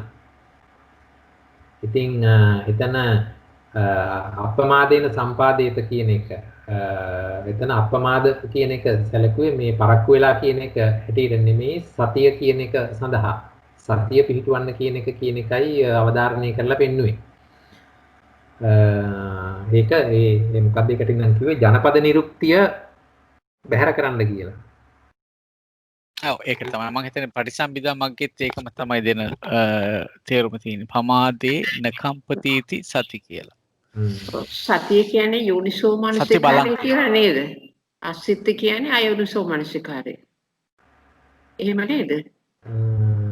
ඔව් ඒ විදිහටත් ගන්න බැරි කමන්නේ පුළුවන්. මොකද සතිය කියන එකෙන් එයා අපිව හරි පාරට ගත්තේ නැත්නම් ඒක අපිට පෙන්නලා දුන්නේ නැත්නම් මේ ඔය මේන්න අකුසලයේ කියලා අකුසලයේ පෙන්නලා දුන්නේ නැත්නම් කිසි වෙලාවක කුසලයට හැරෙන්න හැකියාවක් නැහැ අපිට අකුසලයේ පැත්තෙම මඤ්ඤණා කරනවා පමණයි. ඒක නවත්තන්නේ සතිය. ඒ අනුව අතිශය වැදගත් චෛතසික ධර්මයක්. මේක අර මේ මොනවාද අර සූත්‍රයේ මහා චත්තාරීසික සූත්‍රයේදී බලන්නකො එතන විස්තර කරන් එනවා සම්මා දිට්ඨි සම්මා සංකප්ප ඊළඟට විරති තුන. ඒ ටික විස්තර කරලා ඊළඟට විරිය සහ සතිය විස්තර කරන හැටි බලන්නකො. කොහොමද කියලා. ඒක පොඩ්ඩක් කියවලා නැවත නැවත බලන්න මේ ධර්මතාවත් එක්ක අපූර්වට ගැලපෙනවා. මොකද අර කලින් විස්තර ඒ සූත්‍රයේ තුල අර මුල ධර්ම පහට විස්තර කරන් ආපු විදිහට නෙමෙයි ඊළඟ මාර්ගාංගයේ විස්තර කළේ. එතනදී සතිය කියන එක අර සම්මාදිට්ඨියයි ඉතුරු පහයි සෙට් වෙන තැනදී සතිය සහ විරිය අමුතුම ආකාරයකට එතන විස්තර කරලා දීලා තියෙනවා. නැවත කියවලා බලන්න හරි ලස්සනයි මට මතක විදිහට එතන. හරි. ඊළඟට අපි යමු සති දුකට. මම තවත් හොඳයි. සතිය ස්මෘතිය. ඈත අතීතයේදී කළ කී දේ නම් වූ චිර කෘතාදිය සිහි කිරීමේ සමත් බව නම් වූ ස්මෘති ධර්මයද. මෙන්න මේක නම් මට මතක හැටියට විභංගයේ තිබිච්ච කතාව මේ කියන්නේ. ඊළඟට දැන් එතනදී කතා කරන්නේ පෙර කළ කී දේ මතක් කරගන්න සිහි කරගන්න සමත් වෙනවද කියන කතන්දරය. සතිය හැටියට හැඳින්නුවා. සම්පජඤ්ඤංච කියන එකේදී සාර්ථකාදී සතර සම්‍යක් ඔව් සමන්විත සම්ප්‍රජාන්නේ කියන ධර්මය එතනදී විස්තර කරලා දුන්නා. ඊළඟට මට මතකයි මේ සතිය පිළිබඳව මේ පාඨය දීගෙන සුගතවංශ ස්වාමීන් වහන්සේ අපේ ප ဋ ාණ ධම්ම සභාවේ අභිධර්ම සම්මන්ත්‍රණයකදී දැනට අවුරුදු 2කට කලින් විස්තර කළා. මට ඒක දැන් තමයි මතක් වෙන්නේ. මේක ඇයි මේ අතීතයේදී කළ කී දේ කියලා අපි ගත්තේ කියලා මම ඒකත් නැවත ඒක ශ්‍රවණය කරලා හරි බලන්නම් වැඩි විස්තරයක් තියනවාද කියලා. මේක මට මතක විදිහට විභංගයෙන් අරගත්තා. මේ තමයි භාවනා පොත මේ පද යුගලයට දීලා තියෙන අර්ථය. මෙතනදී සම්පජඤ්ඤෝ කියනකොට සම්පජඤ්ඤ හතරක් තියෙනවානේ. සාත්තක සම්පජඤ්ඤ, සප්පාය සම්පජඤ්ඤ, ගෝතර අසම්මෝහ කියලා.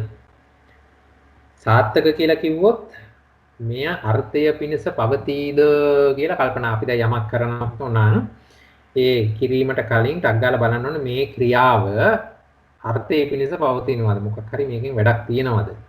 හරිද? ඊළඟට සප්පාය කියලා කිව්වහම ඒක අර්ථවත් වුණත් මෙතනට සුදුසුද නැද්ද කියලා බලන්න ඕනේ. උදාහරණයක් දීලා තියෙන්නේ මගුල් ගෙදරදී බණ දේශනාවක් පටන් ගන්න සුදුසුද? අර දැන් බණ දේශනාව අර්ථවත් තමයි. හැබැයි ඒක ඒ සුදුසු තැනේදී වෙන්න ඕනේ. මගුල් ගෙදරදී ඒක හරියන්නේ නැහැ. අන්න එහෙනම් එවැනි ස්වභාවයේ තේරුම් ගැනීම සප්පාය සම්පජඤ්ඤය. ගෝචර සම්පජඤ්ඤය කියලා කිව්වහම කර්මස්ථානයේ අත නොහැර මෙනෙහි කිරීම, ක්‍රියාවට සිහිය පිහිටුවීම. ඒක ගෝචර සම්පජඤ්ඤය කියලා එතන හැඳින්වුවා. අසම්මෝහ කියන තැනදී විදර්ශනාව. යථාර්ථයේ දකිමින් ඉරියව් පවත්වා ගන්න. දැන් ඒක අර කියන්නේ විදින මොනවාද මේ අපි මොනවද භාවනාව කරනකොට මම ඇවිදිනවා කියන එක නෙමෙයි එතන තියෙන ධර්මතාව දැක ගන්න විදර්ශනාවට යොමු වෙන්න. ඒක අසම්මෝහ සම්පජඤ්ඤය කියලා කිව්වා. ඒ ඇවිදීමේ ක්‍රියාවත් අර මේ තිබ්බ විදිහට මම මේ හොයාගත්ත තැනකින් ගත්තේ උද්ධරණ, අතිහරණ, වීතිහරණ, ඔස්සජන, නික්කේපන, සම්නිරූපණ කියන ඒ විදිහට හොයාගන්නවා මිසක් අර මම ඇවිදිනවා කියන ස්වභාවයෙන් නැතුව ඒ ධර්මතාවයට හිත යොමු කර ගැනීම අසම්මෝහ සම්පජඤ්ඤය. මුලාවෙන් තොරව නිවැරදිවම ධර්මතාවයටම විදර්ශනාවට යොමු වීම, සිහිය පැවැත්වීම. මේවා තමයි සම්පජඤ්ඤ ආකාර 4 කියලා විස්තර කරනවා. ඊළඟට අපි දැන් නික්කේප කාණ්ඩය බැලුවා නම් එතනදී සතිය කියන එකට දෙනවා යා සති, අනුස්සති, පටිස්සති, සති සරණතා, ධාරණතා, අපිලාපනතා මේ විදිහට එක කියලා යම් ස්මෘතියක් පුන පුනා සිහි කිරීමක්, අභිමුඛව මෙන් සිහි කිරීමක් මේ ඉස්සරහින් තියෙනවා වාගේ දැන් මේ විදිහට සිහි කරගන්න පුළුවන්කමක් තියෙනවා නම් සිහි කරන අයුරේ දරණ භවෙක්, අරමුණෙහි නොයිල්පෙන භවෙක්, නොමුලාවන භවෙක් මේ විදිහට ඒක විස්තර කරලා පෙන්නනවා. යන්නේ ඒක තමයි සිහිය කියන්නේ කියලා. තත්තකතමන් සම්පජඤ්ඤං කියන තැනදී යා පඤ්ඤා පජානන එතනදී ප්‍රඥාව විස්තර කරන වාක්‍ය දීලා ඒක සම්පජඤ්ඤයයි කියලා කිව්වා.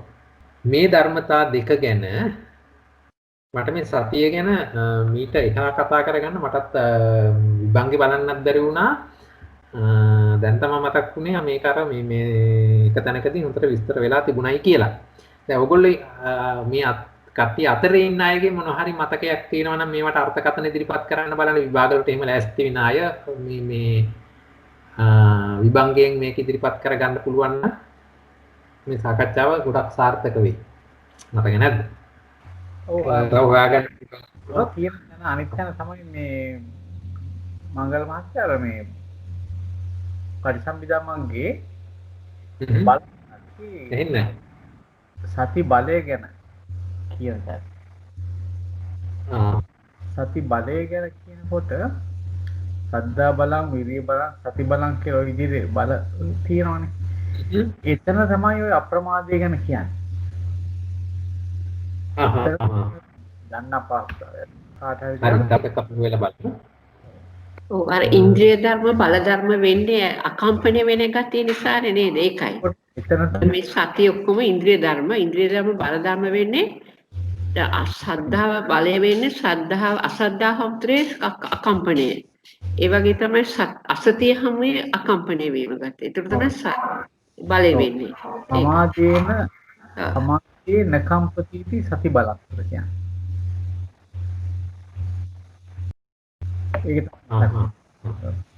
ඒක ඔබතුමා ගත්තේ පටිසම්භිදා මග්ගින්නේ. පටිසම්භිදා මග්ගේ තියෙනවා බල කතා කියලා කොටසක්. හරි.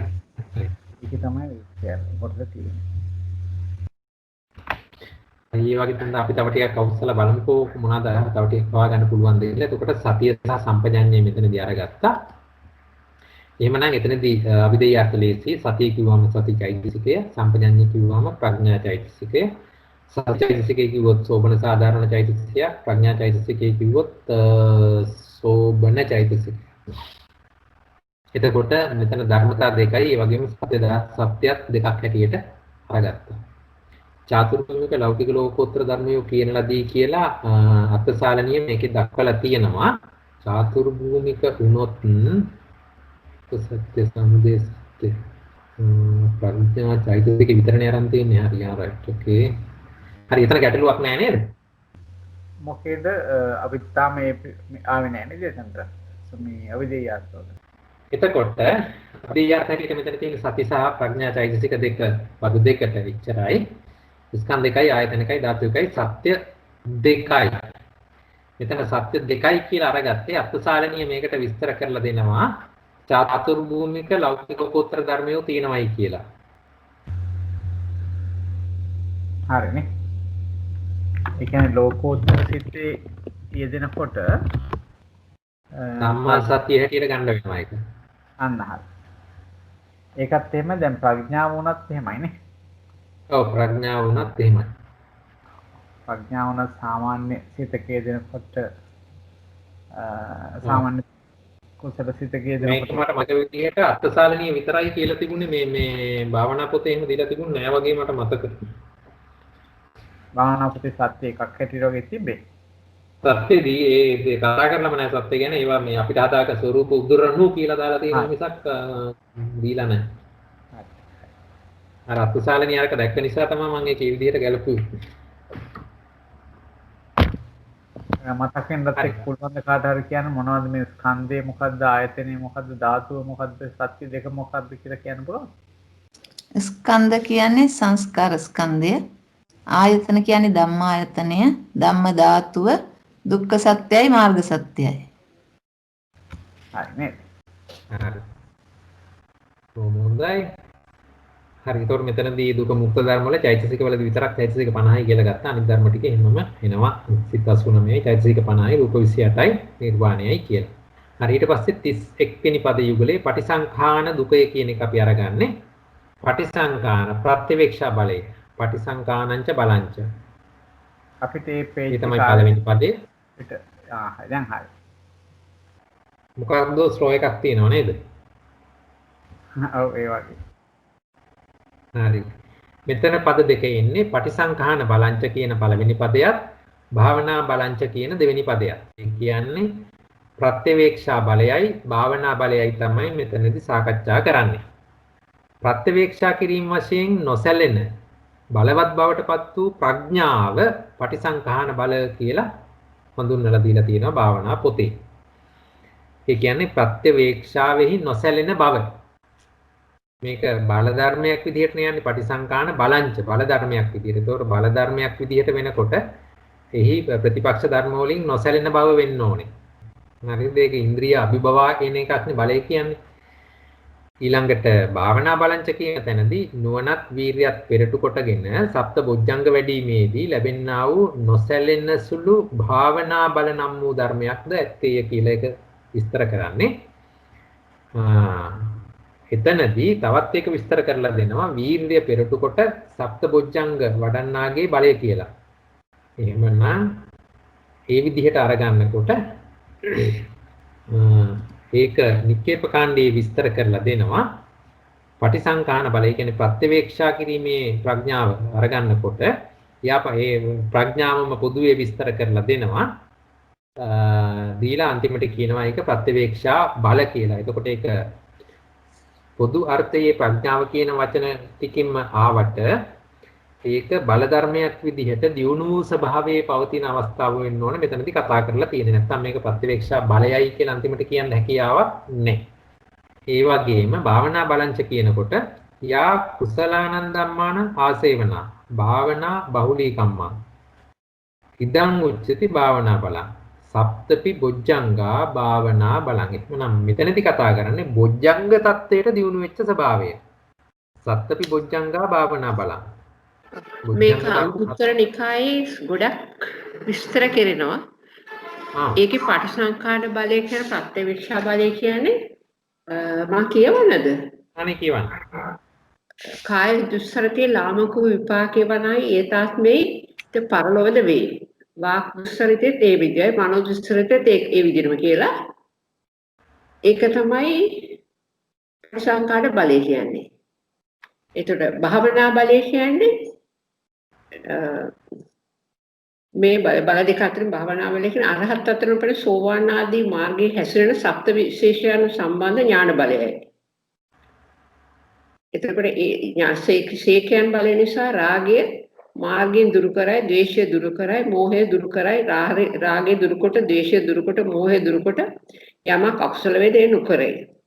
එයයි භාවනා බලය. ඒ පළවෙනි එක කියනවා. අර ප්‍රත්‍යවේක්ෂා බලය කියන්නේ දිගටම අර විදිහට අර හතරේ දුෂ්චරිත නිසා ලාමක අකුසලයේ ඒ විපාකයෙන් හිතලා එයා කාය සුචරිතේ වාග් සුචරිතේ මනෝ දුෂ්චරිතේ යෙදෙනවා. නමුත් පළවෙනි එකට අර සත්‍යශේඛරන් වහන්සේලා කියලා භාවනා බලය කියලා දෙවෙනි එකේදී කියනවා ප්‍රථම ධානයේ, ဒုတိ ධානයේ, තෘතිය ධානයේ වැඩිම භාවනා බලයයි. ඊළඟ තුන්වෙනි එකේ කියනවා සත්බොජ්ජංග ධර්ම වැඩි වෙන තත්ත්වයට භාවනා වර්ධනය කිරීම භාවනා බලයයි. ඒ විදිහට ඔබතුමා අනේ කරුණාකරලා කියන්නකෝ අංගුත්තර නිකායේ මොකද්ද ඔය පිටුව හරි එහෙම නැත්නම් අංගුත්තර නිකායේ අධිකරණ වර්ගයේ 139 වෙනි පිටුව. දෙවෙනි අධිකරණ වර්ගයේ. හරි. ඒකේ නිපාතය මොකද්ද මහත්මිය? අංගුත්තර නිකායේ අංගුත්තර නිකායේ ප්‍රථම භාගය කියලා. ඒ තව නිකායක් තියෙන අංගුත්තර නිකාය, කුද්දක නිකාය වගේ අංගුත්තර නිකායේ අධිකරණ වර්ගයේ. මංගල මහත්තයා හරි හොයාගන්න පුළුවන් වෙයි ඒක බලමු. ඔව් මේ පටිසම්භිදා මධ්‍ය කොහොමදයි මේ වගේ තැන් කොහොමදත් මේ කියන පද 40 පද මේ යුගල 42ම අරන් තියෙන්නේ අංගුත්තර නිකායයි සංයුක්ත නිකාය මොනවාද? දීඝ නිකායේන අර අන්තිම සූත්‍ර දෙකයි. මංගල මහත්තයාට ඇහෙනවද? ඔව් ඇහෙනවා. මේ පටිසම්භිදා මග්ගේ තියෙනවා පටිසංඛාන බලය. ඒක පාළියෙමුත් තියෙනවා මේ මම සිංහලෙන් කියවන්නම්. පටිසංඛාන බල කවරේයත් නෛෂ්කර්මයෙන් කාමච්ඡන්දේ විමසානොයි පටිසංඛාන බලය. අව්‍යාපාදයෙන් ව්‍යාපාදේ විමසානොයි පටිසංඛාන බලය. ආලෝක සංඥායෙන් තීන මිද්දේ විමසානොයි පටිසංඛාන බලය. අවික්කේපයෙන් උදත්තේ විමසානොයි පටිසංඛාන බලය. ධර්ම විනිශ්චයෙන් විචිකිච්ඡාව විමසානොයි පටිසංඛාන බලය. ඥානයෙන් අවිද්‍යාව විමසානොයි පටිසංඛාන බලය. පාමොච්චයෙන් අර්ථි විමසානොයි පටිසංඛාන බලය. ප්‍රථම ධානයෙන් නීවරණ විමසානොයි පටිසංඛාන බලය. එහම ගිහිල්ලා වෙయ్యාලයක් වගේ තියෙනවා. ඊට පස්සේ කියනවා අරහත් මාර්ගයෙන් හැම කෙලෙසුන් විමසානොයි පටිසංඛාන බලයයි මේ පටිසංඛාන බලයයි කියලා කියනවා. ඊට පස්සේ භාවනා බලයට කියනවා කාමච්ඡන්දේ දුරු කෙරමින් නෛෂ්කර්මයේ වඩානොයි භාවනා බලය. ව්‍යාපාදේ දුරු කෙරමින් අව්‍යාපාදේ වඩානොයි භාවනා බලය. තීන මිද්දේ දුරු කෙරමින් ආලෝක සංඥා වඩානොයි භාවනා බලය. උද්දත්ත භාවයේ දුරු කරමින් අවික්ෂේපේ වඩානොයි භාවනා බලය. විචිකිච්ඡාව දුරු කරමින් ධර්ම විනිශ්චය වඩානොයි භාවනා බලය. අවිද්‍යාව දුරු කරමින් ඥානය වඩානොයි භාවනා බලය. අරතිය දුරු කරමින් පාමොච්චය වඩානොයි භාවනා බලය. නීවරණයන් දුරු කරමින් ප්‍රථම ධානය වඩානොයි භාවනා බලය. ඊට පස්සේ චිත් පෙළක් තියෙනවා.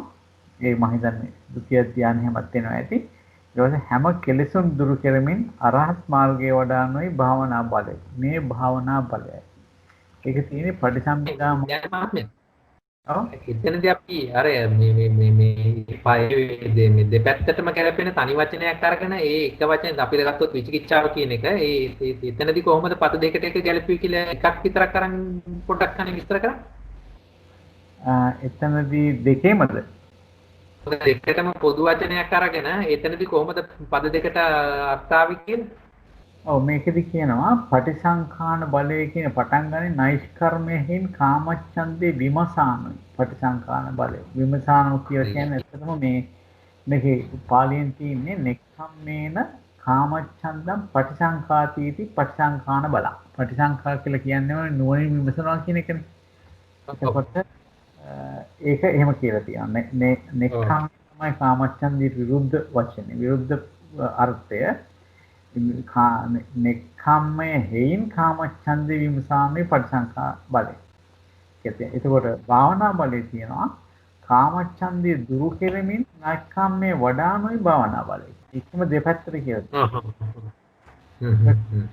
ඒක මහත්ය මට හිතෙන විදිහට මේ නික්කේප කාණ්ඩෙත් ඒකමයි නේද මේ තියෙන ධම්මවිචයේ ප්‍රජානනාකාරී කියන එක පටිසංකාන බලයට භාවනා බලයට පුනපුනා වැඩිමෙක් භාවනාවේ පුනපුනා වැඩිමෙක් ආසේවනායක කියන වචන දීලා තිනවා. එතකොට ඒ දෙකම එකට යනවා වගේ නේද? ඔය දැන් මම හිතන්නේ මේ අංගුත්තර නිකායේ තියෙන්නේ පොඩි සූත්‍ර විදිහට අර සාමාන්‍ය මිනිසුන්ට බල දෙකක් තියෙනවා. බල දෙකක් තියෙනවා ඒ විදිහට. දැන් පටිසම්භිදා මග්ග කියන්නේ ඒ කරුණම තව ගැඹුරෙන් විස්තර කිරීමක්. දැන් මේකේ තියෙන්නේ දැන් මෙලව දුක් විඳින මිනිස්සු පරලොව වැරදි කරපු නිසා විපාක නිසා මේ දුක් විඳින්නේ. ඒ නිසා ඒක අත්හැරලා සුචරිතය දෙනවා. ඒ කියන්නේ එතනත් තියෙන්නේ නෙක්ඛම්මේ නේ. අර නෙක්ඛම්මේ කියලා කියන්නේ මෙතන ධර්මයේ ලිහිල් විදිහට මේ අංගුත්තර නිකායේ පෙන්නලා තියෙන්නේ. මෙතන මට තව පැත්තකින් හිතෙනවා අපි අර මේ පරිඥා ගැන කතා කරනවා නේද? දැන් ඒ විදිහට ගත්තා. දැන් මෙතනින් පළවෙනි එකටම කියන්නේ නෙක්ඛම්මයේ හේයින් කාමච්ඡන්දේ විමසානොයි පටිසංකාර බලය. එතනදී ඇත්තම කියන්නේ මේ නුවණ යොදවා බැලීමක් වගේ. ඒ කියන්නේ ඥාත පරිඥා. යෝනිසෝ මනසිකාරයක් වගේ. හරි. ඊට පස්සේ කාමච්ඡන්දේ දුරු කරමින් එක්කම මේ වඩන්නේ. කාමච්ඡන්දේ දුරු කරමින් එක්කම මේ වඩනවා කියලා ගන්න අපිට සරල උදාහරණයක් නිකන් මේ අසුභ භාවනාවක් වඩනවා කියන එක ඒක අර ප්‍රැක්ටිකලි ප්‍රායෝගිකව යොදා ගන්න අවස්ථාවක් තමයි කියලා හිතෙනවා භාවනා බලය කියලා. කියන්නේ ව්‍යාපාදේ දුරු කරමින් අව්‍යාපාදේ වඩනවා. ඒ වගේ අවස්ථාවක්. අරක කලින් කියන්නේ අව්‍යාපාදෙහි ව්‍යාපාදේ විමසානුයි. කියන්නේ නෝනින් මෙනෙහි කරනවා මේ ව්‍යාපාදයට වඩා ව්‍යාපාදේ කරන එකේ තියෙන ප්‍රයෝජන වගේ ඒක ඒ පැත්ත මෙනෙහි කරන එකක් වගේ කියලා හිතෙනවා. ඒක දෙවිදිය අරක දෙවෙනි එක භාවනා බලය කියන්නේම නම් මම හිතන්නේ මේ ප්‍රායෝගිකව යොදා ගන්න හැටි කියලා. මේ කියන්නේ කමටහන් ආශ්‍රයෙන් කියලා වගේ හිතෙනවා එහෙම. බොහොම හොඳයි. එහෙමනම් ඒ දෙතනදීම කොහොම හරි ප්‍රඥාව කතා කරනවා. හැබැයි ස්වභාව දෙකකින්. ඒ අනුව අභිදේයාත දිහා බලපුවම මෙහෙමයි පේන්නේ. පටිසංකාර බලංච කිව්වම කෙලිම ප්‍රඥා චෛතසිකය අරන් තියෙනවා. භාවනා බලංච කිව්වම භාවනා ප්‍රැක්ටිකලි ස්වභාවය කුසල් සිත් ටික අරන් තියෙනවා. කුසල් සිත් 21ම. චිත්තෝත්පාද හැටියටම. මේ විදිහට තමයි ඒ පද දෙකේ අභිදේයාර්ථ ගලපලා තියෙන්නේ. පටිසංකාර බලංච කිව්වම ප්‍රඥා චෛතසිකය, භාවනා බලංච කිව්වම කුසල් සිත් 21යි, තත්සම්පයුක්ත චෛතසික 38යි. එතන ඒකත් අත්සාලනීය විස්තර කරලා. ඔව්. මම හිතන්නේ එතන තවත් දෙයක් හිතෙනවා දැන් මෙතනදී මේ අපි මේ අවිද්‍යාවට අරන් තියනකොට කුසල් සිත් වලින් කරන්නේ තදංග වශයෙන් ප්‍රහාණයක් නෙවෙන්නේ. දැන් නෑ මෙතන 21ම අරන් තියෙන නිසා මාර්ගසිතුත් තියෙනවානේ. ඒදිම සමුච්ඡේද ඒ කියන්නේ ලෝකෝත්තර වෙනකොට සමුච්ඡේද වශයෙන්ම තියෙනවා. ඔව්. අනිත් වලින් එතකොට තදංග වශයෙන්. ඒ කියන්නේ අකුසල ප්‍රහාණයක් තමයි එතන සිද්ධ කරලා තියෙන්නේ. ප්‍රහාණයේ අර්ථයෙන් තමයි භාවනා බලංචි කියලා වගේ අරන් තියෙන්නේ. අතන අරන් තියෙන්නේ ප්‍රඥා චෛතසිකය. ඒ කියන්නේ යෝනිසෝ මනසිකාර පැත්තෙන් තමයි අරන් තියෙන්නේ. ඔව්. ඒක අරන් කියලා හිතනවා නේද? ඔව් එතන ප්‍රත්‍යවේක්ෂාව පමණමයි. ඔව්. මෙතන ඊට එහා ගිහිල්ලා ප්‍රහාණ මට්ටමක් දක්වා දියුණු කරගෙන තියෙන ස්වභාවයක්. ඔව්. එතන තදංග ප්‍රහාණය සමුච්ඡේද ප්‍රහාණය දෙකම අරන් තියෙනවා. තදංග සම්බන මේ සමුච්ඡේද කියන තුනම අරන් තියෙනවා. ඔව් තදංග විස්කම්බන සමුච්ඡේද ඔව්. තුනම අරන් තියෙනවා. සමාවෙන්දස මෙතන තියෙන සප්තපි බොජ්ජංග භාවනා බලන් කියලා. ඔව් බොජ්ජංග ඔව් මොකද බොජ්ජංග බවට පත් වූ ස්වභාවය අරගෙන තියෙන්නේ නේද? එමයි. දැන් සත්‍යස් බෝධිපාක්ෂික ධර්ම ආරම්භ බැලුවොත් එතන සතිපට්ඨානයේ ඉඳලා ක්‍රමයෙන් උස්සලා ඉස්සරහට අරගෙන එන්නේ. ඒක බොජ්ජංග වැවිලා ඊට පස්සේ මාර්ගාංග වෙනවනේ. මේ විදිහට එන දියුණු කරන් එන ස්වභාවයනේ. බොජ්ජංගේමයි මාර්ගාංගේ වෙන්නේ නේ. ඔව්. මේ මාර්ගයේ අවස්ථාවේ තමයි ඇත්තටම බොජ්ජංගේ කියන එක වැඩ කරන්නේ නේද? දැන් බොජ්ජංග විභංගයේදී ගත්තොත් එහෙම තනිකරම පෙන්වන්නේ ලෝකෝත්තර සිත් ටික නේද? ඔව් ඔව් ඔව්. කියන බොජ්ජංගනේ. ඒක තනිකරම බෝධියට අංගම වෙලා ඉතින් බොජ්ජංගම වෙන්න. ඔව්. හරි. තාම මොන හරි අදහසක් තියෙනවද ඒ ගැන කියන්න? ඒ දැන් ප්‍රඥාව තමයි දැන් ප්‍රඥාවෙන විමර්ශා කියන ධර්මයේ ඉස්සලම ප්‍රඥාවේ ආරම්භයේ ඒ විමර්ශා තමයි අන්තිමටම ධම්මවිජය බොජ්ජංගයක් වෙන්නේ සම්මාදිට්ඨියට වෙන්නේ. ඒ විමර්ශය තමයි උපරිම තත්ත්‍රික තමයි සම්මාදිට්ඨිය වෙන්නේ. එහෙම නේද? ඒක නේද 37 තේරුම. ඔව් ලෝකෝත්තර සම්මාදිට්ඨිය. yes. ඒ ලාවේ පද ඒ විදිහට ගලපීම පීවරෙන් පීවර අරන් බලපුවාම හරි ලස්සනයි මේ බුදුරජාණන් වහන්සේ මේ ප්‍රතිපදාව කොහොමද පීවරෙන් පීවර ගලපලා තියෙන්නේ කියලා. ඒ මිසක් ඒක පුදු ප්‍රලාපයක් නෙමෙයි. අර පුහුණුව තුලම මේක වඩන ක්‍රමය ඒ සත්‍තිස් බෝධිපාක්ෂික ධර්මවල ඒ යෙදිලා තියෙන ආකාරය ඉස්සරහට හිතලා බලපුවාම හරි ලස්සනයි. ඉතින් ඒකේ මෙතනක් තියෙන්නේ පරිසංකාන කියනකොට සාමාන්‍ය ප්‍රත්‍යවේක්ෂා බල ස්වභාවය විතරක් පෙන්නලා භාවනා බලංච කියනකොට ඒක ඊට එහා ගිය ස්වභාවයට දියුණු වෙච්ච එක අරන් පෙන්නවා. ඉතින් ඒ වගේ හරි ප්‍රායෝගික තාමක් තමයි බුදුදහම. හොඳයි වෙලාව නම් ඔව් 7යි තාම මොන හරි මේකට අපි පොඩි දෙයක් නම් මේ සප්තබොජ්ජංග කියන තැන මේ විභංග ප්‍රකරණේ බොජ්ජංග විභංගේ පෙන්ලා තින්නේ අවිධම්ම වාචනීය කොටසේ සාතකතමේ සප්තබොජ්ජංගා ඉද බික්ඛු යස්මේ සමේ ලෝකුත්තර ඥානම් භාවේති නීයානිකං අපච්චේගාමින් දිට්ඨිගතානම් පහනාය පඨමාය භූමිය අපච්චියා විවිච්ඡේව කාමේ විවිච්ඡෞකසේ ඔයදී කියලා පඨම ඥානං උපසම්පද්දි විහෙරති දුක්ඛා පටිපදං දන්තා විඥානං තස්මින් සමේ සප්තබොජ්ජංගා හොಂತಿ සති සම්බොජ්ජංගා ගිහිලා පෙయ్యාලේ දාලා උපේක්ඛා සම්බොජ්ජංගෝ කියන තැනටම යනවා. ඒ කියන්නේ මේ මෙතන බොජ්ජංග කියන තැන පෙන්නලා තියෙන්නම අභිධර්මානුකූලව මාර්ගසිත තමයි පෙන්නලා මේකේ තියෙන්නේ මේ ලෝක යස්මින් සමේ ලෝකෝත්තර ඥානම් භාවයේ කියලා. ඉතින් ඒකෙන්ද මේ ටිකතානම් භාය පඨමා භූමියපත්තිය කියලාම තමයි මෙතන නම් කියලා තියෙන්නේ. ඒ අතින් බලනකොට මේක මේ ලෝකෝත්තර සිත්වල යෙදෙනම අංග ටික තමයි බොජ්ජංග කියලා පැහැදිලි කරලා තියෙන කෙනෙක්යි තියෙන්නේ. බොහොම හොඳයි. හරි. අපි අතර ධම්ම විජය කියන්නේ දැන් ප්‍රඥා චෛතසිකනේ විමර්ශා කියන්නේ ප්‍රඥා චෛතසිකය. සම්මා දිට්ඨිය කියන්නේ ප්‍රඥා චෛතසිකය. ධම්ම විජය බොජ්ජංග කියන්නේ ප්‍රඥා චෛතසිකය. නමුත් ඒකේ එක අවස්ථාවේදී ප්‍රඥා චෛතසිකේ මූලිකම දේ විමර්ශා කියන්නේ ඊට වඩා ගැඹුරුයි. ඊට වඩා ඒ විදිහට ගැඹුරට යෑමක් නේද මේ ওই ටිකෙන් කියන්නේ. චෛතසික වශයෙන් එකම චෛතසිකය. නමුත් එකම තත්ත්වේ නෙවෙයි ඔක්කොම අවස්ථාවල තියෙන්නේ. ඔව් යෙදෙන සිත අනුව අපි ඒක බෙදා ගන්න ඕනේ. එහෙමනම් දුක මුක්කරමින් මේක ගලප ගන්න පුළුවන්. අතන අපි කුසල් සිත් 21 තමයි අරන් තියෙන්නේ. ඒක කුසල් සිත් 21 අරගත්තාම කුසල් සිත් 21 වර්ජිත ඉතිරි සිත් 68යි චෛතසික 51 අරගත්තේ ප්‍රඥාව අයින් කරගෙන. එතකොට රූප විශ්යට නිර්වාණය තමයි දුක මුක්ත කියලා අරගත්තේ. අපි තව ඉස්සරහට යනවාද වෙලාව 7යි. අපි එහෙමනම් අද දවසට නිවා කරමු. අපමාර්ථන ගොඩාක් කරුණු අපිට මේ මංගල මහත්මයාද මේ පෙන්නුවා සඳහන් කරලා විස්තර කරලා දුන්නා. එහෙමනම් අපි ඉතිරි ටික ඊළඟ දවසේ කරමුද? හොඳයි. එහෙනම් අපි කරමු. අපි ඊළඟ කරන්න තියෙන දෙක තමයි මේ සමථ විපස්සනා කියන්නේ. එහෙමද? මේ ඔව්. මේක අපි ලබන සතියේ එහෙමනම් කරමු. එහෙමනම් අද දවසට අපි මෙතනින් නවත්වමු. අඩුපාඩු තිබිච්ච ඒවා අපි තව මේ සතියේ මම පුළුවන් නම් ෆිල් කරගන්නම් ඒවා මොනවද කියලා කියවලා බලලා අලුත් දෙයක් හම්බුනොත් ලබන සතියේදී ඉදිරිපත් කරන්න. එහෙමනම් සහභාගී වූ හැම දෙනාටම තෙරුවන් සරණයි.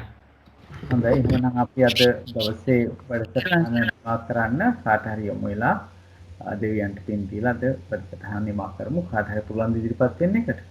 සෝම මහත්මියටම ආරාධනා කරන්න. තෙරුවන් සරණයි. අදත් ඇත්තටම මංගල මහත්මයා අපිට ගොඩක් දුරට ධර්මාවේ වශයෙන් ගොඩ දැනුවත් වීමක් කළා. මම හිතන්නේ මට නම් මේ වචනයක් කියන්න බෑ මේ දැනුවත් වීම. ඉතින් ඒකට ගොඩක් පින් අපි ඉස්සලා මේ අපි උපදවාගත්ත අපි දෙගොල්ලොම උපදවාගත්ත පින් අපි ඉස්සලා ලෝකයක් ශාසනත ආරක්ෂා කරන දෙවියන්ට අනුමෝදන් කරමු. ආකාශට්ටාච බුම්මට්ටා දේවා නාග මහිත්‍තිකා පුඤ්ඤන්තං අනුමෝදිතා චිරරක්කන්තු සම්බුද්ධ ශාසනං ආකාශට්ටාච බුම්මට්ටා දේවා නාග මහිත්‍තිකා පුඤ්ඤන්තං අනුමෝදිතා චිරරක්කන්තු ධම්මදේශනං ආකාශට්ටාච බුම්මට්ටා දේවා නාග මහිත්‍තිකා පුඤ්ඤන්තං අනුමෝදිතා චිරරක්කන්තු මම් පරන්ති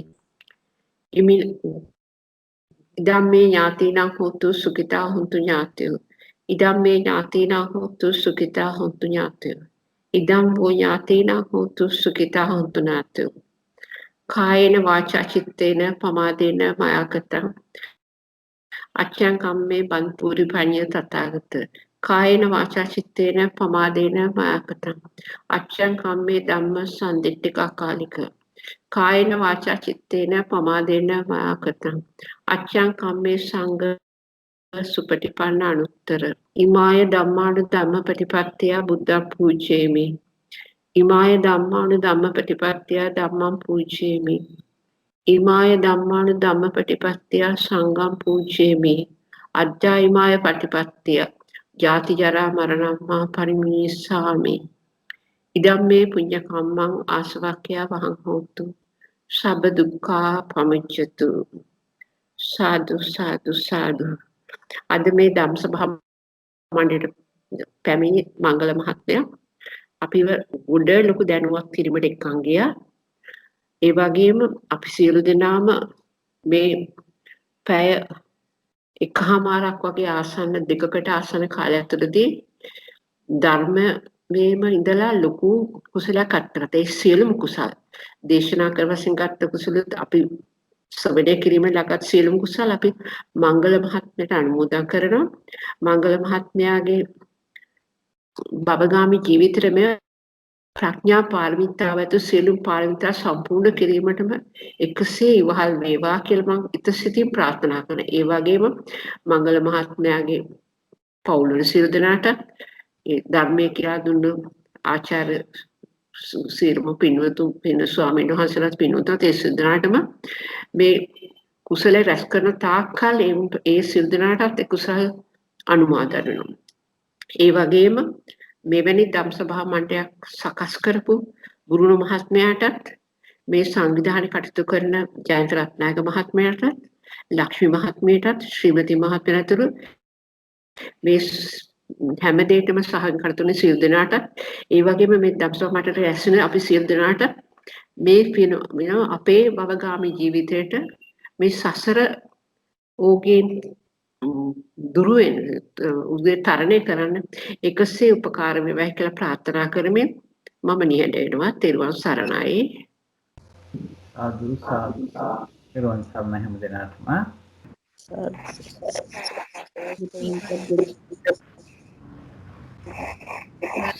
තෙරුවන් සරණයි.